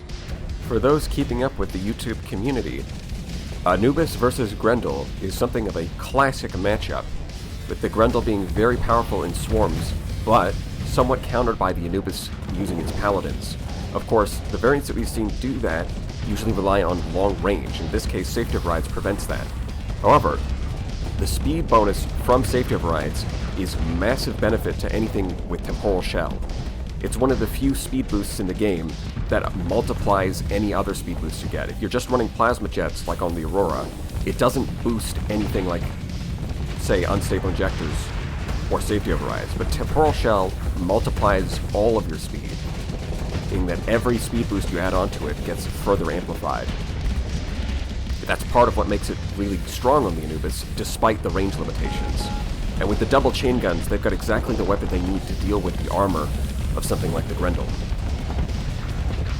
And so far, it's proving to be about what I expected. I did run some tests against this exact build when Kuba K unveiled it, and the 6 Anubis, 6 Afflictor build was kind of unbeatable. That's why I say that the Aurora is a bit of a gamble. Is it really worth bringing an Aurora and 2 Monitors when 6 Anubises seemed such an unstoppable force? It's possible that he was hedging his bets against some kind of counter to the Anubis, but if that's the case, I'm not aware of what it is. Unfortunately for Ymfah, the Anubis build is doing exactly what it was designed to do. Round 2, fight! A quick and simple beatdown, not even a single loss on Kuba K's side. And that is the power of the Anubis. Not to mention the Afflictors coming in for the assist. Those things I didn't mention in the build, but Quadruple Needler with the range bonuses does make them a very potent assistance to the Anubis. Yes, the Anubis does have its Paladins for anti-shield damage, but the double chain gun is where most of the DPS lies. So having an Afflictor come in and use Entropy Amplifier, boosting the hit strength of all targets against that target, and then providing extra anti-shield damage with the Quadruple Needlers, while very easily being able to use Phase to just duck behind an Anubis whenever it's in trouble. It's a very potent combination. And for anything that relies on shields, the Afflictor makes it a very dangerous proposition, like this Fulgent here. And we can see the Scarab is triggering its Shrouded Thunderhead a little bit, but that alone is not enough. Yeah, something like that Fulgent, which relies very heavily on shields, and they are good shields for a Destroyer, but the Afflictors make quick work of it. Of course, the Afflictors are not going to do so well against the Grendels. They can at least stay at maximum range and stay alive, but they're not going to do a whole lot of damage to them. Although I guess if that goes both ways, then it's kind of an even matchup. On the other hand, we can see the lovely, heretical Prometheus Mark II with its glowing red glares. And the Aurora does take out one of the Fulgents. The other one with the Rift Lightning is attacking a Monitor, which is less than ideal. They make quick work of that Grendel. Grendels really do like swarming around the enemy and hitting them from every angle. So having them get isolated and picked apart like this is kind of a nightmare scenario. And while the beam weapons can suppress that Afflictor, the Prometheus is not going to be killing it anytime soon. Having fighters would help a lot in that situation, or otherwise having something fast enough to continue the pressure. But in this case, the Scarab is already gone, leaving Ymfah with no tools left to fight back. Round 2 goes to Kuba K. And that means Kuba K is moving up in the tournament while Ymfah is knocked to the loser's bracket. Up next, we've got JD versus Pixicode. Alright, the centerpiece of JD's fleet. A Radiant with S-modded Shrouded Mantle and Hungering Rift so it can heal itself, plus the 5 Abyssal Glares. It's supported by a Heron with a Swarm Launcher and a bunch of Flash Bombers. I wonder where we've seen that before. As well as Anubis with Flash Bombers, just continuing the trend of Flash Bomber spam. Although the Buffalo has Wasps instead, but it does have another Swarm Launcher. 4 Omens, classic setup, Antimatter Reaper. As well as 1 Afflictor P, because just getting 1 onto the field with the Entropy Amplifier can make a big difference. And a Burst Laser Scarab. Good to see that Spirit is still alive. On the other hand, Pixicode is bringing a Nova with a lot of kinetic shards. We'll see how that turns out. She's also got an Anubis of her own with triple Paladins, only 1 machine gun, but it does have safety overrides, as well as Medusa with safety overrides and Hungering Rifts. 2 Afflictor P, because getting 2 of them does mean you can debuff 2 enemies at the same time. No Antimatter Blaster though. And finally, a Kite with a Kinetic Fragment. Let's see how it turns out. Round 1, fight! Well, this will be a nice opportunity to see Radiant versus Nova. While the Radiant is a fairly popular choice, this might be the only Nova, at least the only one I've seen so far. And never mind, I don't think we're going to get that fight, because it looks like Pixicode's Anubis is doing all of the work here. They trigger the Shrouded Mantle, but it's not good enough, even with Phase Skimmer. The Safety Override Speed Boost let them just surround it and rip it to pieces immediately. The Nova is famous for its vulnerabilities due to its minimal shield arc, but I guess that's not a vulnerability if the enemy doesn't get a chance to shoot back. The Anubis is just taking care of everything. The triple Paladins plus machine guns proving very effective against enemies that are mostly reliant on shields. That was devastating. The 5 Abyssal Glares did not get a chance to do anything. And of course, JD's Anubises do not have safety overrides. They're just a normal build with targeting unit. And unfortunately, they just can't stand up to the brute force that Pixicode has brought to the table. That was a fast. Round 2, fight! The first round goes to Pixicode in an extremely fast and completely clean victory. Not a single loss. Well, that one just barely slips away. The Anubis slips out of the grasp of the Abyssal Glares. Meanwhile, the Radiant is being completely torn apart once again. The Anubis is doing most of the work against the shields, and the Nova coming in to finish off the armored hull with its Phase Lances and Autopulse Lasers. What's left of JD's fleet really doesn't stand much of a chance here, as we saw in the first round. The raw speed and DPS of those safety override Anubises simply doesn't have the tools to deal with it.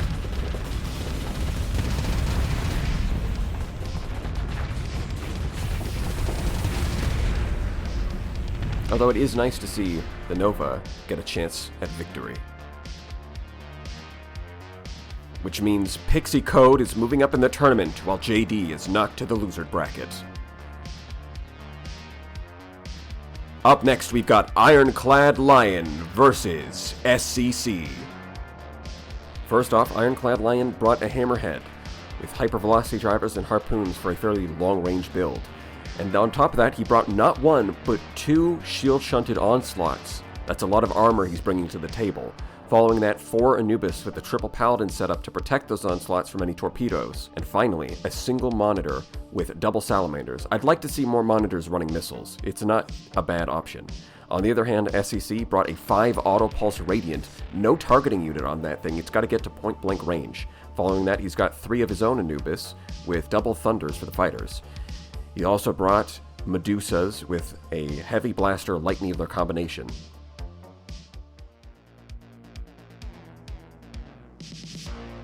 1, fight! We're finally getting to a chance to see the matchup everyone wants to see. Onslaught versus Radiant. And the Radiant is charging right forward into the crossfires of two of them, but it is able to back off before they can finish it. They just change targets. Those Medusas will serve as very potent distractions with their phase skimmers and shields, acting almost like mini Radiants in that respect. I do think it's a very odd choice to ignore the targeting unit on the Radiant. I can assume that part of the idea is to force it to get closer to its target so it gets more damage from energy weapon mastery. Although, I have to say, with the Fearless personality, my experience is that the Radiant chooses to get that close anyways, but the addition of a targeting unit offers more flexibility. Regardless, this is what SCC chose to prioritize. We'll see if it pays off for them. You can see right here, it's just not able to shoot back. And it does take a little bit of damage, but again, the Onslaught's not able to deliver anything significant besides chipping the armor a bit. You can see the big advantage of Shield Shunt on the Onslaught is it can fire its weapons continuously, build up tons of soft flux, and it doesn't compromise its defenses in the process. Finally, the Radiant is getting in close, and it is getting damage on the board. Although it's not firing its Void Blasters, maybe they're not even in range.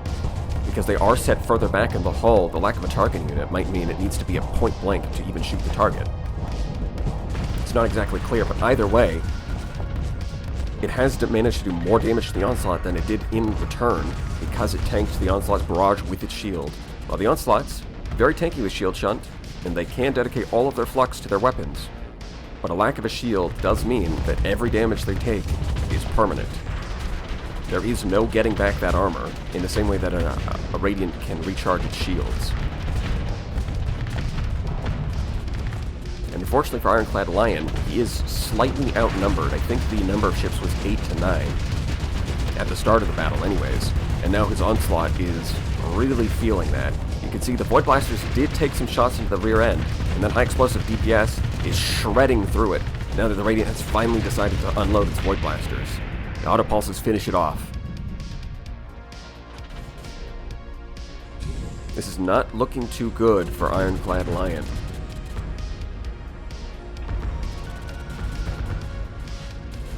His Anubises are equipped with Longbow plus Dagger combination, which is a solid bomber combination, but when you're up against the Anubis on the enemy team, the only bomber that can really threaten them is the Flash Bombers, as we've seen in other matches. The phase charges simply have enough hit points that they can actually get, and enough volume of fire that they can actually get through the Paladin's defenses. Whereas any sort of regular bomber just doesn't come close. He does still have one of his shield-shunted Onslaughts alive, but if the Radiant can do it once, I have a feeling it can do it again. But of course, it did rely on a lot of outside help distracting it with all those other ships. Which it seems more and more likely that it is going to get that help as IronCladLion's Anubises are picked off. He did manage to score a kill on one of SEC's Anubises, but at the same time, he lost 2 of his. Overall, I think it's pretty clear which side that favors. The Hammerhead is still around, and it is trying to 1v1 that Medusa, but being harassed by those Thunders, it is a little bit scared. It can at least keep this one off of the backside, which is helpful, but when there's 3 Medusas, and there's only 1 Hammerhead, it's just not going to be enough. At the same time, the Radiant is putting a lot of pressure on that Anubis, and it goes down, and the Onslaught's just not able to stop it. This leaves it nearly isolated, nothing left but a Hammerhead. But 1 Hammerhead just won't do the job. Those Reapers on the Onslaught are not going to do a whole lot against those shields. If it had more shield DPS and could put them under pressure, they might threaten an overload with all of those Typhoons, but in the current situation, there's just not enough damage on the board.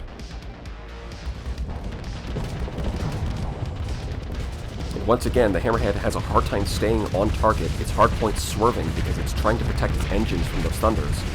And the end result is it doesn't accomplish much. All that's left is the onslaught, and it is completely surrounded. It is managing to tank for quite a while, even with all of his firepower directed at it.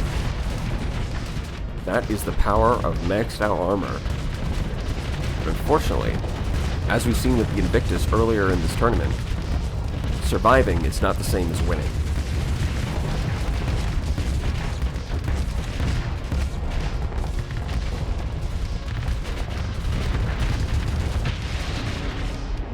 And that's round 1 to SCC. Round 2, fight. Let's see if things turn out differently in round 2. The Radiant is immediately jumping forward, taking a lot of fire once again. This time it looks like the Onslaught is managing to get a lot more damage, stripping off the armor on the left side entirely, maxing out its flux. But of course, they don't seem to have the ability to apply continued pressure once the Radiant chooses to disengage. They've done some damage to it, which is a start. But at this point, the main concern is the Onslaught's getting surrounded and picked apart by all of these smaller ships. So they have to be concerned about that, while at the same time, the Radiant is a constant threat.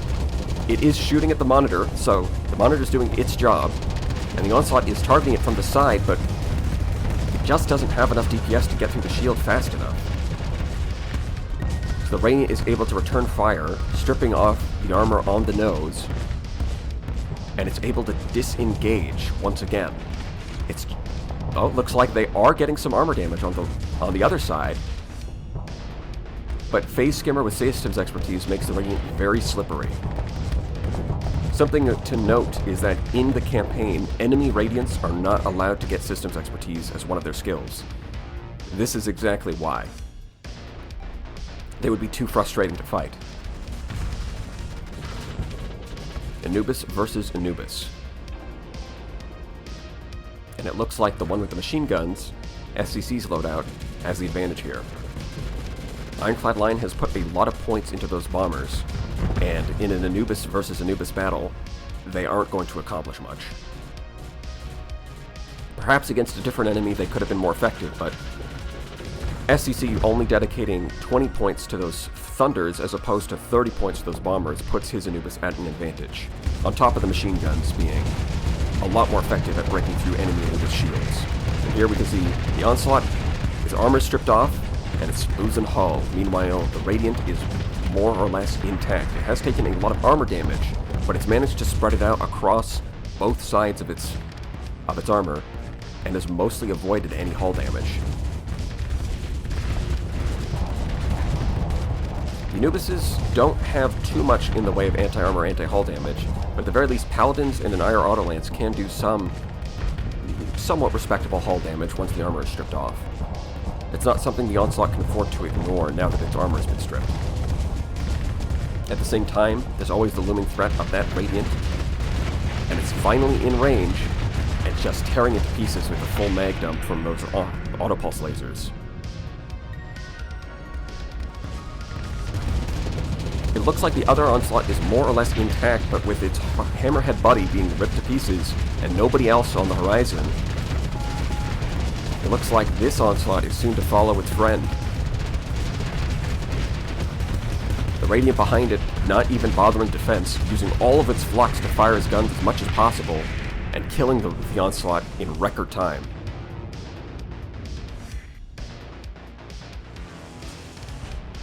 And round 2 goes to SCC.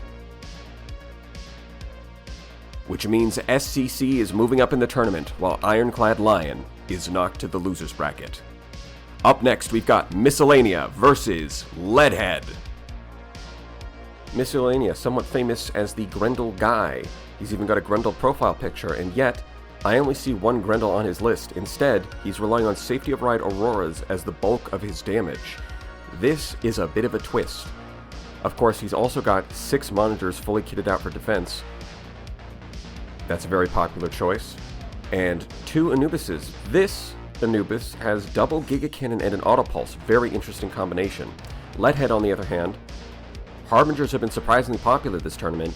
He's got an inimical emanation on the first one, allowing it to attack other phase ships without relying on Quantum Disruptor, as well as a more classic triple Phase Lance build. He's also got a Medusa with Safety Override and Wasps, as well as his own defensive monitor. Very popular choice. A Lumen with an Alpha Core and some kinetic fragments. We've seen a couple of those. And finally, 6 Anubises of his own, Safety Overrides, Triple Paladins, and double machine guns. Very similar to Kuba K's, but more focused on anti-shield damage.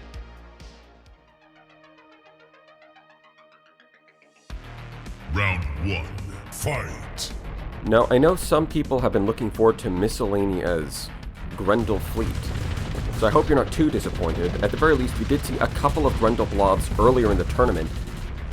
One Anubis gets taken off the field immediately for Myscellanea. Those machine guns and high scatter amplifiers on the Paladins for Leadhead are paying off immediately. Ironically, those builds favoring more kinetic damage does mean that Myscellanea would be better off relying on armor and hull with more Grendels, rather than shield-based tanks like the Auroras and the Monitors. It seems like he made the call that this would be a better fleet, but ironically, it might be that decision that's biting him in the ass here. He might have shot himself in the foot. Harbinger can make quick work, and in fact, 2 Harbingers can make fairly quick work of these Monitors, but even without them, we've seen plenty of times in this tournament, Fortress Shields only goes so far. If you bring enough kinetic DPS, you can just brute force your way through them. And if the rest of your fleet isn't applying enough pressure to the enemy, then you're not taking advantage of the distraction that they provide. You can see the Anubises have no problem killing them right there. And once they're taken off the table, 3 Auroras is not going to be able to handle the pressure applied by all of these Anubises. They're simply outnumbered.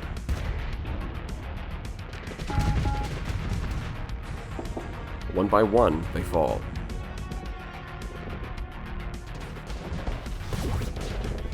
Of course, Myscellanea also brought his own Anubis, and it's fighting a Medusa, and it doesn't look like it's going as favorably as you would like. The double machine guns and the safety overrides of the Medusa are allowing it to keep up in this flux battle, and now even with the Sabos, it's not able to do anything. Now that it's maxed out on Flux, it doesn't have enough capacity left over to fire its Giga Cannons or activate Temporal Shell. So all it can do is occasionally fire out bursts from its Autopulse laser before finally getting picked off.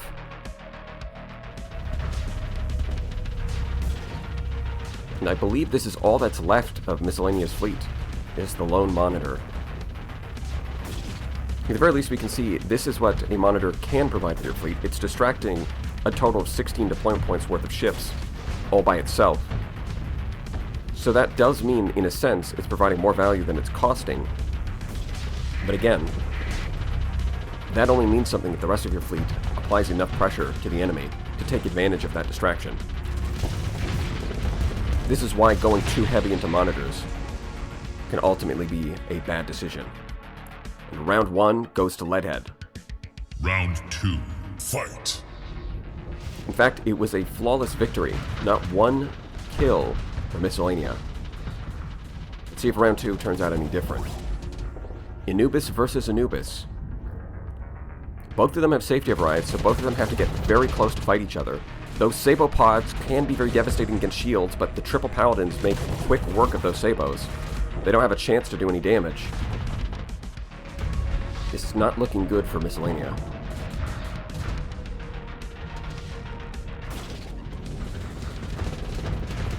Both Anubises activating their Temporal Shell and flying off to on the left side in a little 1v1.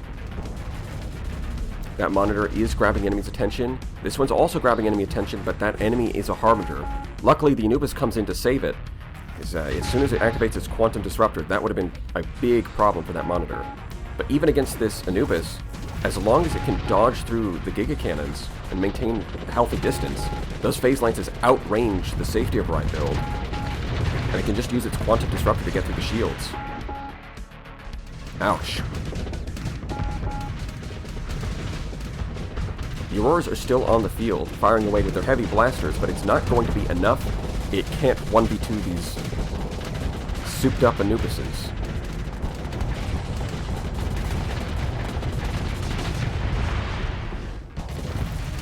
Now, Leadhead's lack of chain guns does mean that they might struggle against something like an Invictus, but against Kuba K's build, they probably have the advantage in a 1v1, because both of them have very similar builds, but Anubis being more reliant on shields, the one that focuses on shield damage will probably win that 1v1. We'll just have to wait and see for later rounds of the tournament to see how that pans out. In this case, it worked. Round 2 goes to Leadhead. And that means Leadhead is moving up in the tournament, while Myscellanea is knocked to the loser's bracket. Up next, we've got Big Brain Energy versus Yuron92. Classic weapon setup for the 3 Omens, followed by safety overrides, because the peak performance won't be an issue. I brought 2 monitors, but mine have antimatter and light machine guns, so you can't completely ignore them. They're not totally defensive. My Anubises, because of course I brought Anubises, double Paladin, Giga Cannon, double machine gun feels pretty solid. I brought an Afflictor with the double Night Needler and antimatter, because that's a fairly solid combination. My Onslaught maxes out armor, but also has hardened shields. I'm sure that counts as some kind of heresy. And finally, I brought a single Harbinger with a triple Phase Lance build. On the other hand, Yuron has brought a conquest, in fact a symmetrical conquest, with Mjolnirs on both sides. He brought 4 of his own Anubis to match mine. Triple Paladins with a Thumper and a Mortar, not something we've seen in so far. His safety override Sunder as a throwback to Brawl King Season 1. 2 Afflictors with a very similar setup. And finally, 4 Omens as well, with a very similar setup. We both had similar selections of ships. Let's see how the differences in builds play out.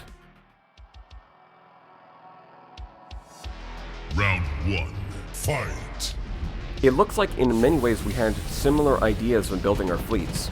The soft cap for fighter skills is 8 fighter bays before you start getting diminishing returns, and I figured that converted Hangar Anubis would be a great way to hit that soft cap, and it looks like Yuron had the same idea. Of course, I went with Sparks, not because I'm sure they're the best choice, but because they got buffed this patch, and I wanted to try them out. How they perform is yet to be seen. On the other hand, he went with kinetic fighters, the broadswords and the Sarisas.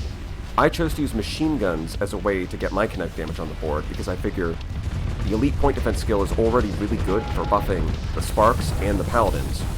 Might as well go with machine guns that also benefit from that range bonus. Him relying more so on his fighters may give him a significant disadvantage, because both sides can shoot down fighters pretty easily with their Paladins. We can see an Afflictor chipping off the side of that Onslaught, actually getting in some hull damage even, but the Onslaught is able to vent. It's got the armor and the confidence to vent and reset its shields, fresh to use again. Because while the Onslaught's efficiency isn't amazing, it does have a very respectable flux capacity, so throwing on hardened shields means it can absorb quite a bit of damage. An Omen goes down, but it looks like the Conquest gets picked off more or less off-screen in like 2 seconds. When we left it, it was more or less fine, but then it died almost instantly when we got back to it. There goes an Afflictor for Yuron. Yeah, unfortunately, the Conquest is very fragile. If the Onslaught can catch up to it, it's going to be a very quick fight. And for Yuron, things are getting from bad to worse. He's got 2 Anubises up here in the corner, but they're being cornered by 4 of my Anubises, as well as the phase ships. The Giga Cannon scoring overloads and finishing off that first Anubis. And I suspect the second one isn't going to last much longer. Getting debuffed by the Afflictor and hammered by Giga Cannons. It just doesn't stand a chance. There's not much left for him besides this Omen. Although all of my fleet is up here, except for the Onslaught. Okay, so the Onslaught was off-screen fighting the other 2 Anubises. That's why they weren't participating in that battle. And in fact, they've done a pretty significant amount of damage to it. But one of them already goes down. The Onslaught is maxed out on Flux and it's low on hull, but no, it's venting. No respect for the Anubis. It's just choosing to vent and reset its shields. And it takes out the other Anubis.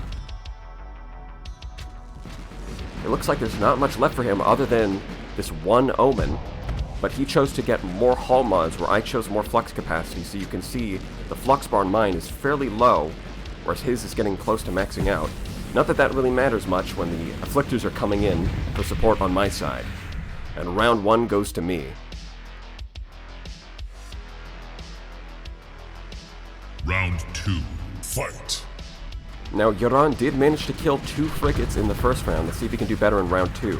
Right off the bat, we've got the Spark Swarm forming up at the front of the formation, shooting down all of those squalls and any fighters that they can get their hands on before dispersing.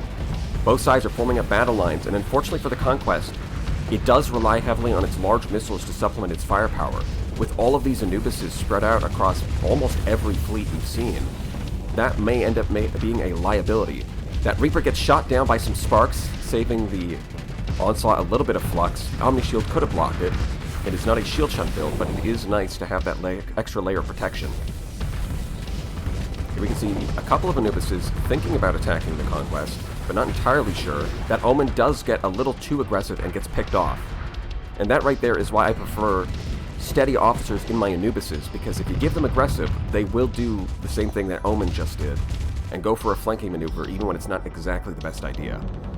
For a safety override build, an aggressive officer would make more sense, but here we can see the 2 Afflictors in the classic little Afflictor dance that they like to do, but with the sparks interfering, it's very hard for Yoran's Afflictor to fight back, making this affair very one-sided, where normally it'd be more of a coin flip. And down here, the Quantum Disruptor lets the phase lances get through, nearly kills the Sunder, but not quite enough to kill it in one go. And it gets it on the second time. The Harbinger taking advantage of its position and getting behind it. That elite target analysis shutting off the engines, and it's using phase anchor to recharge faster, laying up for a kill by the Giga Cannon. Here we can see once again we've got Anubis probing at the Conquest, mostly safe from all of those Sabos and Squalls thanks to its point defense. Of course, it's not going to go for that kill, not until it has an advantage. Steady officers are more opportunistic rather than all-out aggressive. Of course, he's still got an Anubis protecting its rear end, but there's already 2 phase ships closing in on it, as well as some sparks which hint that another Anubis is not too far behind. The Quantum Disruptor opens up a shot for 2 antimatter blasters to hit right in the rear. Here comes another Anubis. One of them's attacking the Conquest, one of them finishes off his Anubis, and now the Conquest is completely surrounded. There it goes. It is very satisfying to see your fleet do exactly what it was designed to do. The Swarm cannot be defeated. Round 2 goes to me. And that means I am moving up in the tournament, while Yoran 92 is knocked to the loser bracket. Up next, we've got Mudsson versus Ubernoob. Mudsson has chosen to bring a large variety of builds, starting with a Legion that has swarm launchers and flash bombers. We've seen a few of these in this tournament. He's also got his own Grundle with the chain guns and the safety overrides. Following that, an Anubis with Abyssal Glare and some flash bombers. But not only that, he's got proximity charge launchers in the universal slots. This Anubis also has that same setup, really committing to the flash bomber spam, so much that he's got proximity charge launchers as well. A Scintilla with more flash bombers and a swarm launcher, very heavily committing into oversaturating the enemy point defense with all of these flash bombers and swarm launchers. On top of that, a couple of Afflictors with those light needlers to provide extra kinetic damage, helping the flash bombers get through enemy shields. Another Omen, but it's even got swarm launchers with the kinetic fragments. That could be interesting. And finally, a couple of defensive monitors. On the other hand, Ubernoob has a much simpler fleet, starting with 6 Enforcers, safety overrides, machine guns, and a lot of Sabos. He's also got 4 Grendels, with safety overrides, chain guns, and breach missiles, with a couple of Eradicators also running safety overrides.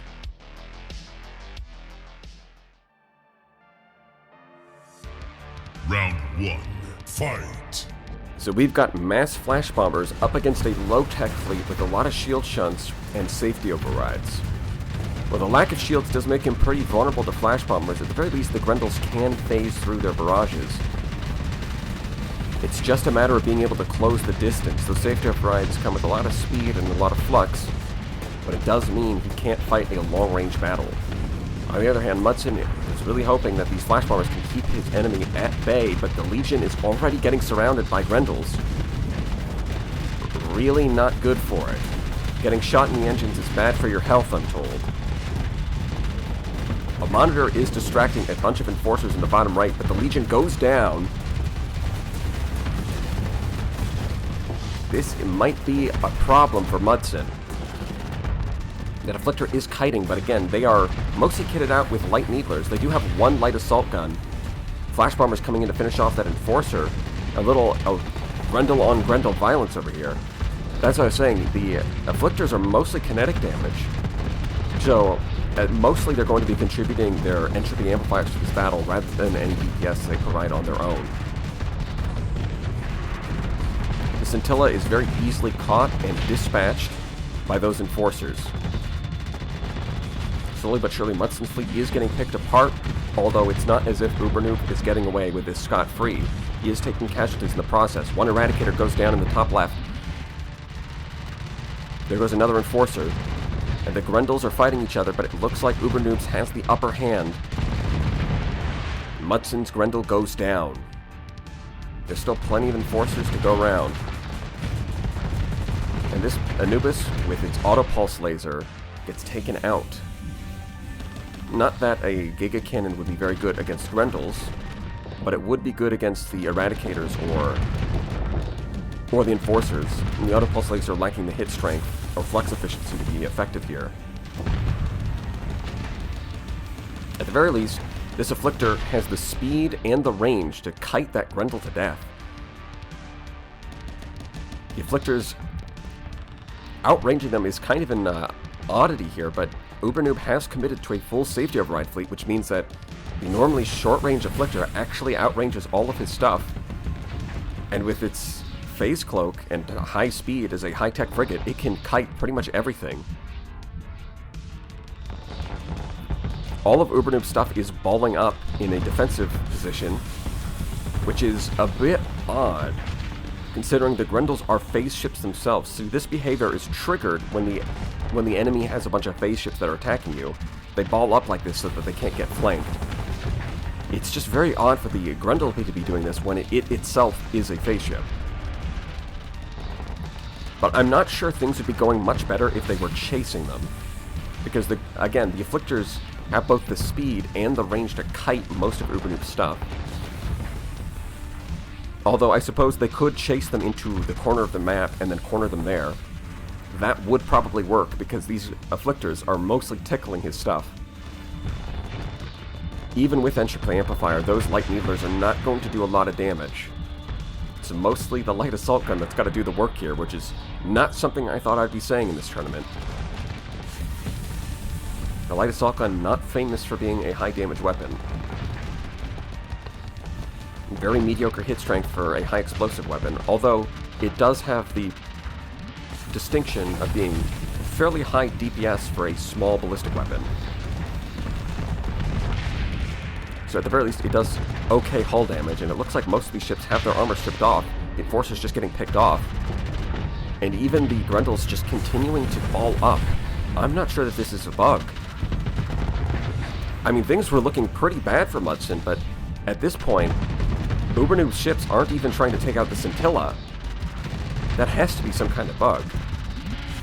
Sure, maybe the Afflictors could kite them, but the Scintilla would be easy prey for any of these things.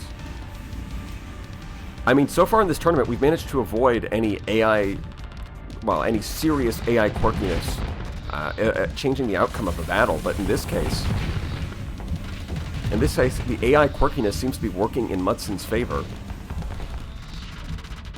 That has got to sting if you're Ubernoob. Because the Grendels aren't even really trying. They're not even trying to get in range. They're just letting themselves get harassed to death. Very slowly. I think that kill even went to a salamander.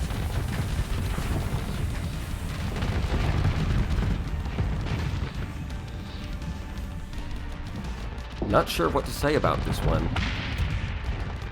Again, the Afflictors do have the speed and the range that they could kite most of Ubernoob's ships. But at least if they tried... See, this is a good example. This one Grendel is trying to get closer with its Phase Cloak, and in the process, it's not accomplishing anything. The Afflictors can just get out of the way and fire from outside of its range. Which begs the question, if they had attacked, would it have made a difference? Or would Mudson's Afflictors have been able to kite them endlessly? I think it's possible they could have gotten cornered, but I'm not 100% sure. Either way, it would have been more satisfying to see them chase down the Afflictors instead of just balling up and waiting to die. Regardless, round 1 goes to Mudsson. Round 2, fight. Now, at the beginning of the fight, they weren't doing that, so it's not a foregone conclusion that the Afflictors will do this all over again. We're just going to have to wait and see how things turn out. Once Scintilla is already down, that Eradicator is eating a lot of Flash Bombers, but it did manage to take out one carrier, and it looks like it's going for its second carrier. The Legion once again at the front of the... but it's not going to be... As we saw in the first round, it does not have the durability, and especially when its allies back off, it gets surrounded and picked off fairly easily. But for the moment, the Swarm spam and the Flash Bomber spam is keeping Ubernoob fairly busy. See an Afflictor kiting that Enforcer up to the top left while the Legion finally runs out of things to throw in front of it, and it gets picked off by those Grendels. Monitor distracting a bunch of ships, but it is probably not long for this world. Yeah. That is a lot of raw DPS coming its way. Even with Fortress Shields, there's a limit. The Abyssal Glare does manage to take out one of the Enforcers. Let's see if we can take out another one. Unfortunately, it does look like the Anubis is backing off and just not quite finishing it. Maybe it'll go in for the kill now.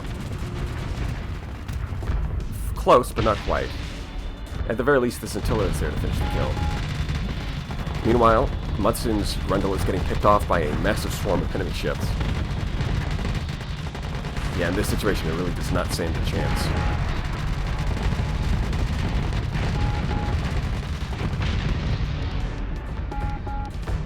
What remains of Mudsson's fleet? Is it just the Anubis? Because actually, the Shrouded Thunderhead was triggering from contact, it looks like, as it was bumping into the shield of the Scintilla. That's interesting to know. It's not just weapon damage, but contact damage seems to trigger it as well. You can see one of the Afflictors is still alive in the bottom right. If round 1 is to be believed, then that does mean, theoretically, Mudsson still has a chance. There goes the Anubis. That leaves the Afflictor more or less by itself at this point.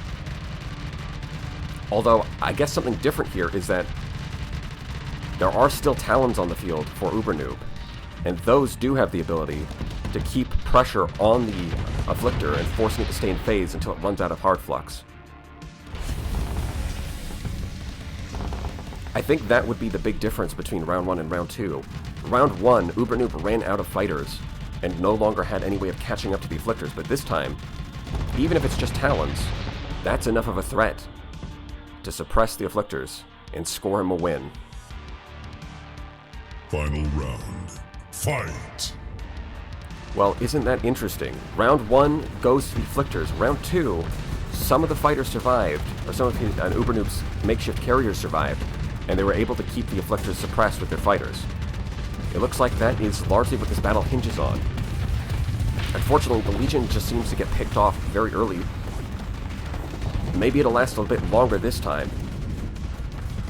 Flash Bombers coming in. The Enforcer is trying its best to get out of the way, but it's not quite able to. And it gets picked off.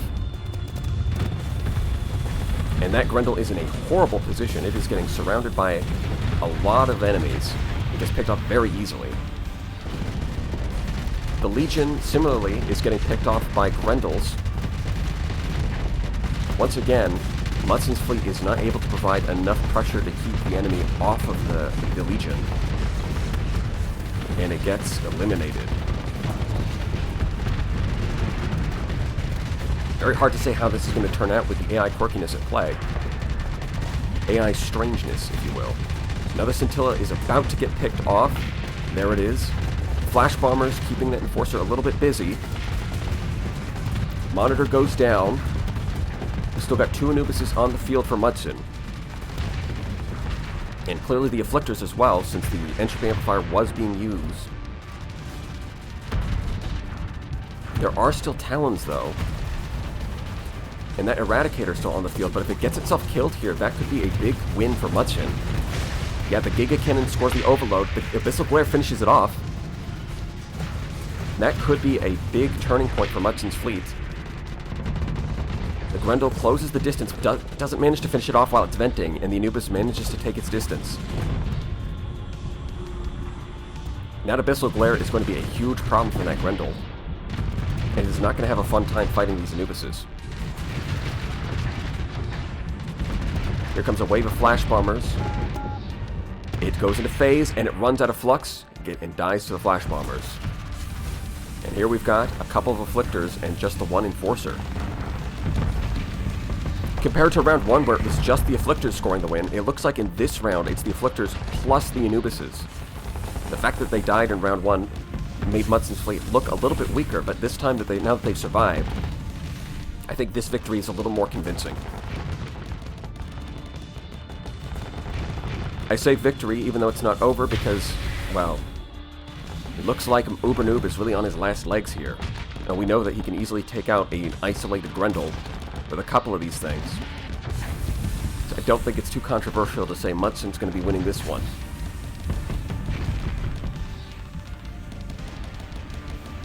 The Grendel's at least trying to kill the Afflictor, but at this point it is far too late. What remains? Okay, so there's still 1 Grendel. But the fact that they were spread out like this and being able to pick off means that it looks like things are turning out in Mudsson's favor. It's going to phase through all of these attack swarms, but it doesn't really matter. The Afflictors alone should be able to pick it off if round 1 is entering to go by, let alone when they've got support from the Anubises. And that means round 3 goes to Mudsson.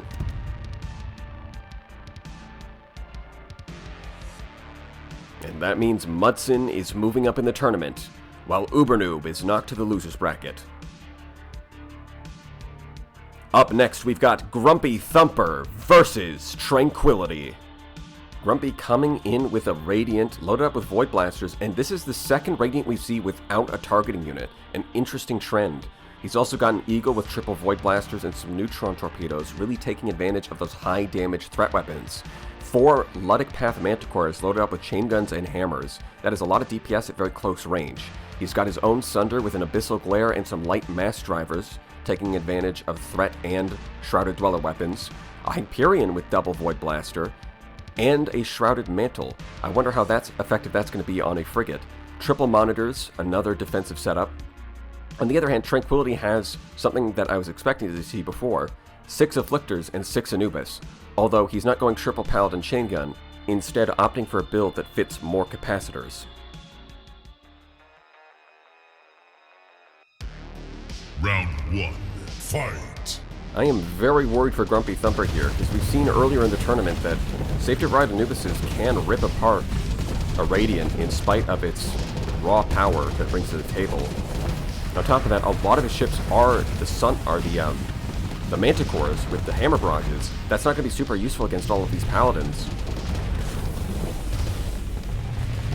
Even the Monitors don't hold up against the raw DPS that we've seen in this tournament. So once those Anubises get in range, it's hard to believe that anything is going to be able to stand up to them. But so far, the Radiant is staying alive.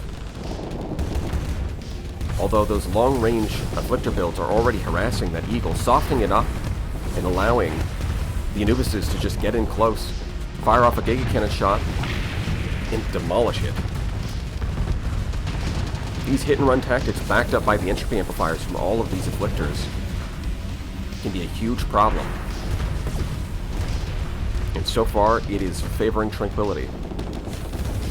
The Radiant is remaining alive for now, but it has taken a lot of damage. The Monitors are still sticking around, but they're not doing too much at the moment. see a Manticore on the left side. He's very red from all of the Afflictors, but not actually taking too much damage just yet. And here we can see everybody getting stuck, balled up. Now there's nowhere for the Radiant to run. It gets surrounded. It gets picked off. There goes the Manticore. Now the Monitors are still alive, but they're not serving any purpose because there's basically nothing left on their team. One Manticore is not going to cut it. All they're here for is to stall the inevitable. Unfortunately, that Hammer Barrage serves no purpose against the Paladins on the Anubises and the Phase Coils on the Afflictors.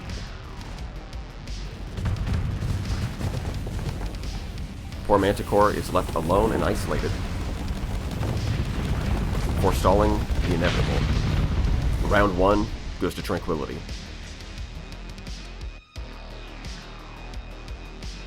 Round 2, fight.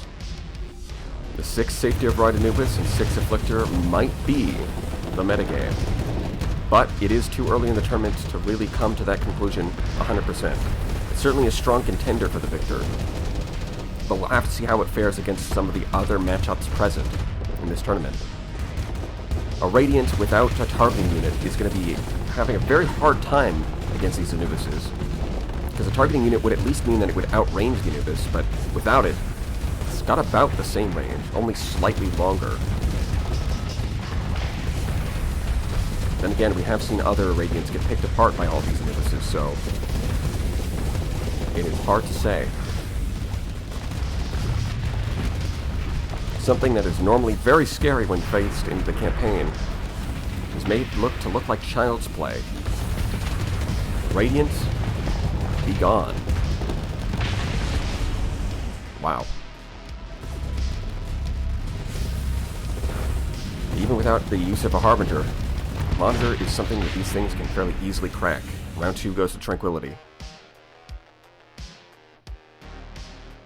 And that means Tranquility is moving up in the tournament, while GrumpyThumper is knocked to the loser's bracket. And finally, we have your sponsor versus Downfall.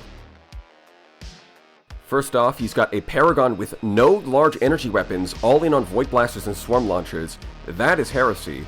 I don't know what that is. Following that, he's got 4 Grendels loaded up with Reapers and Mining Blasters, safety overrides of course. Centurions with double Antimatter Blaster, a very bold choice. A lot of damage on that. Anubises with, again, no large energy weapons, just double Swarm Launchers and safety overrides, acting as more of a support ship, but not even Paladins. The Fulgent also has a Swarm Launcher and a Void Blaster. On the other hand, Downfall bringing a Vanguard with safety overrides and Shrouded Thunderhead, hoping to trigger it with the Swarm Launchers.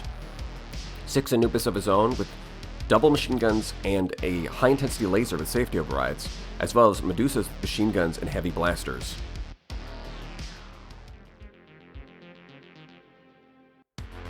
Round 1, fight. So how does a Paragon and a bunch of Grendels fare against Anubises and Medusas? It's a mixed tech level versus all high tech. In fact, he's even got some midline in there with the Lion's Guard Centurions, taking advantage of the Energy Bolt Coherer to boost the range of their Antimatter Blasters. Unfortunately, it does look like the Anubises have the advantage against those Grendels. The high-intensity laser are able to apply a constant pressure to them, forcing them to stay in phase or take some severe damage. Whether or not your sponsor will be able to overcome this remains to be seen. At the very least, the Paragon doesn't have much to fear from those high-intensity lasers, but if it does get surrounded, the heavy machine guns will make quick work of its shields. It does look like not only is there Swarm Launchers and Void Blasters, something I didn't mention is he's also got those Voltaic Dischargers all over the Paragon. In a way, those seem to be the main weapon, firing massive amounts of lightning to anything that gets close. It's certainly pretty, but I'm not sure how effective it is. Well, Sabos definitely make it more threatening to the high-tech shields of the Anubis. But having a couple of them get around you, while a Medusa comes in from the other side, is not good for the Paragon. It's already maxed out on Flux, which means that the high-intensity lasers are now a major threat to it. It could very easily take a lot of damage. It's venting, trying to reset its shields, One of the Anubises doesn't quite understand that this is a good opportunity, so they do let it finish venting, but at this point it's got so little hull, it doesn't really matter too much. With the temporal shell, they can quickly fill up its flux all over again. With the ×3 speed boost, one of those machine guns does the same DPS as a Storm Leapler. Even with Fortress Shields, they're able to pick it apart.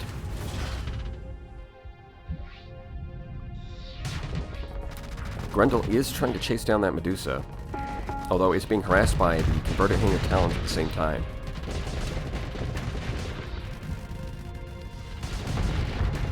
It's able to put some damage onto the Medusa's shield and get close, but it can use its Face Skimmer to escape. Meanwhile, every point of damage it takes is permanent. Its armor's already stripped off and there's not a whole lot of hull left. At this point, it's just a matter of time. Although Downfall's ships do choose to back off. So it can dissipate its flux for free, but it's got such a small sliver of health, I don't think that matters too much. Here's one of your sponsors, Anubises. Although one Anubis with no weapons other than the swarm launchers is not going to contribute too much. Especially not by itself. There you can see a Grendel being harassed by the Vanguard plus 2 Medusas. Really does not look good for it. Those heavy blasters hit pretty hard. There it goes.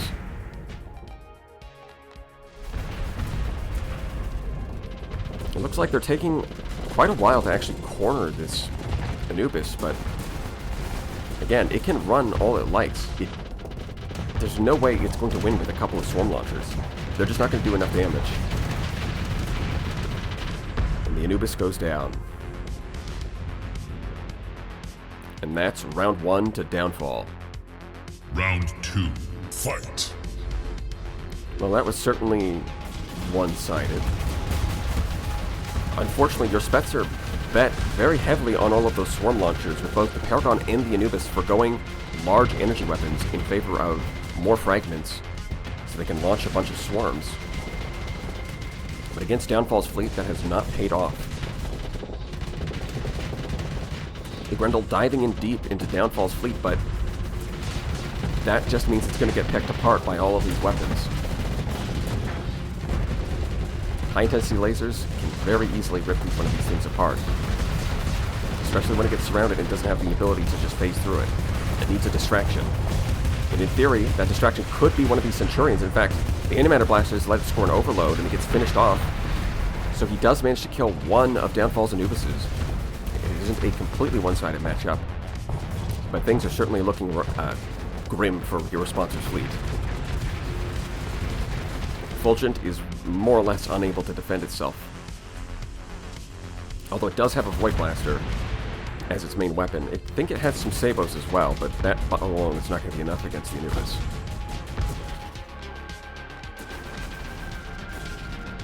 Another Grendel goes for a flanking maneuver, but again, it can be easily suppressed by the high-intensity laser. It needs some kind of distraction so it can get some DPS onto that Anubis, and without a distraction, it's just going to lose that 1v1.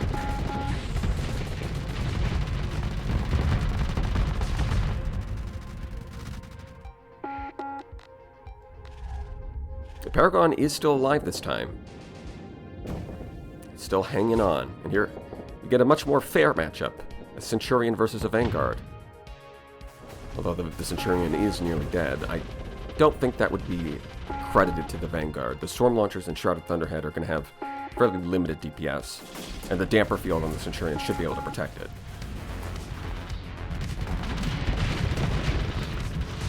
Once again, we see a Grendel getting surrounded. Kind of a worst-case scenario.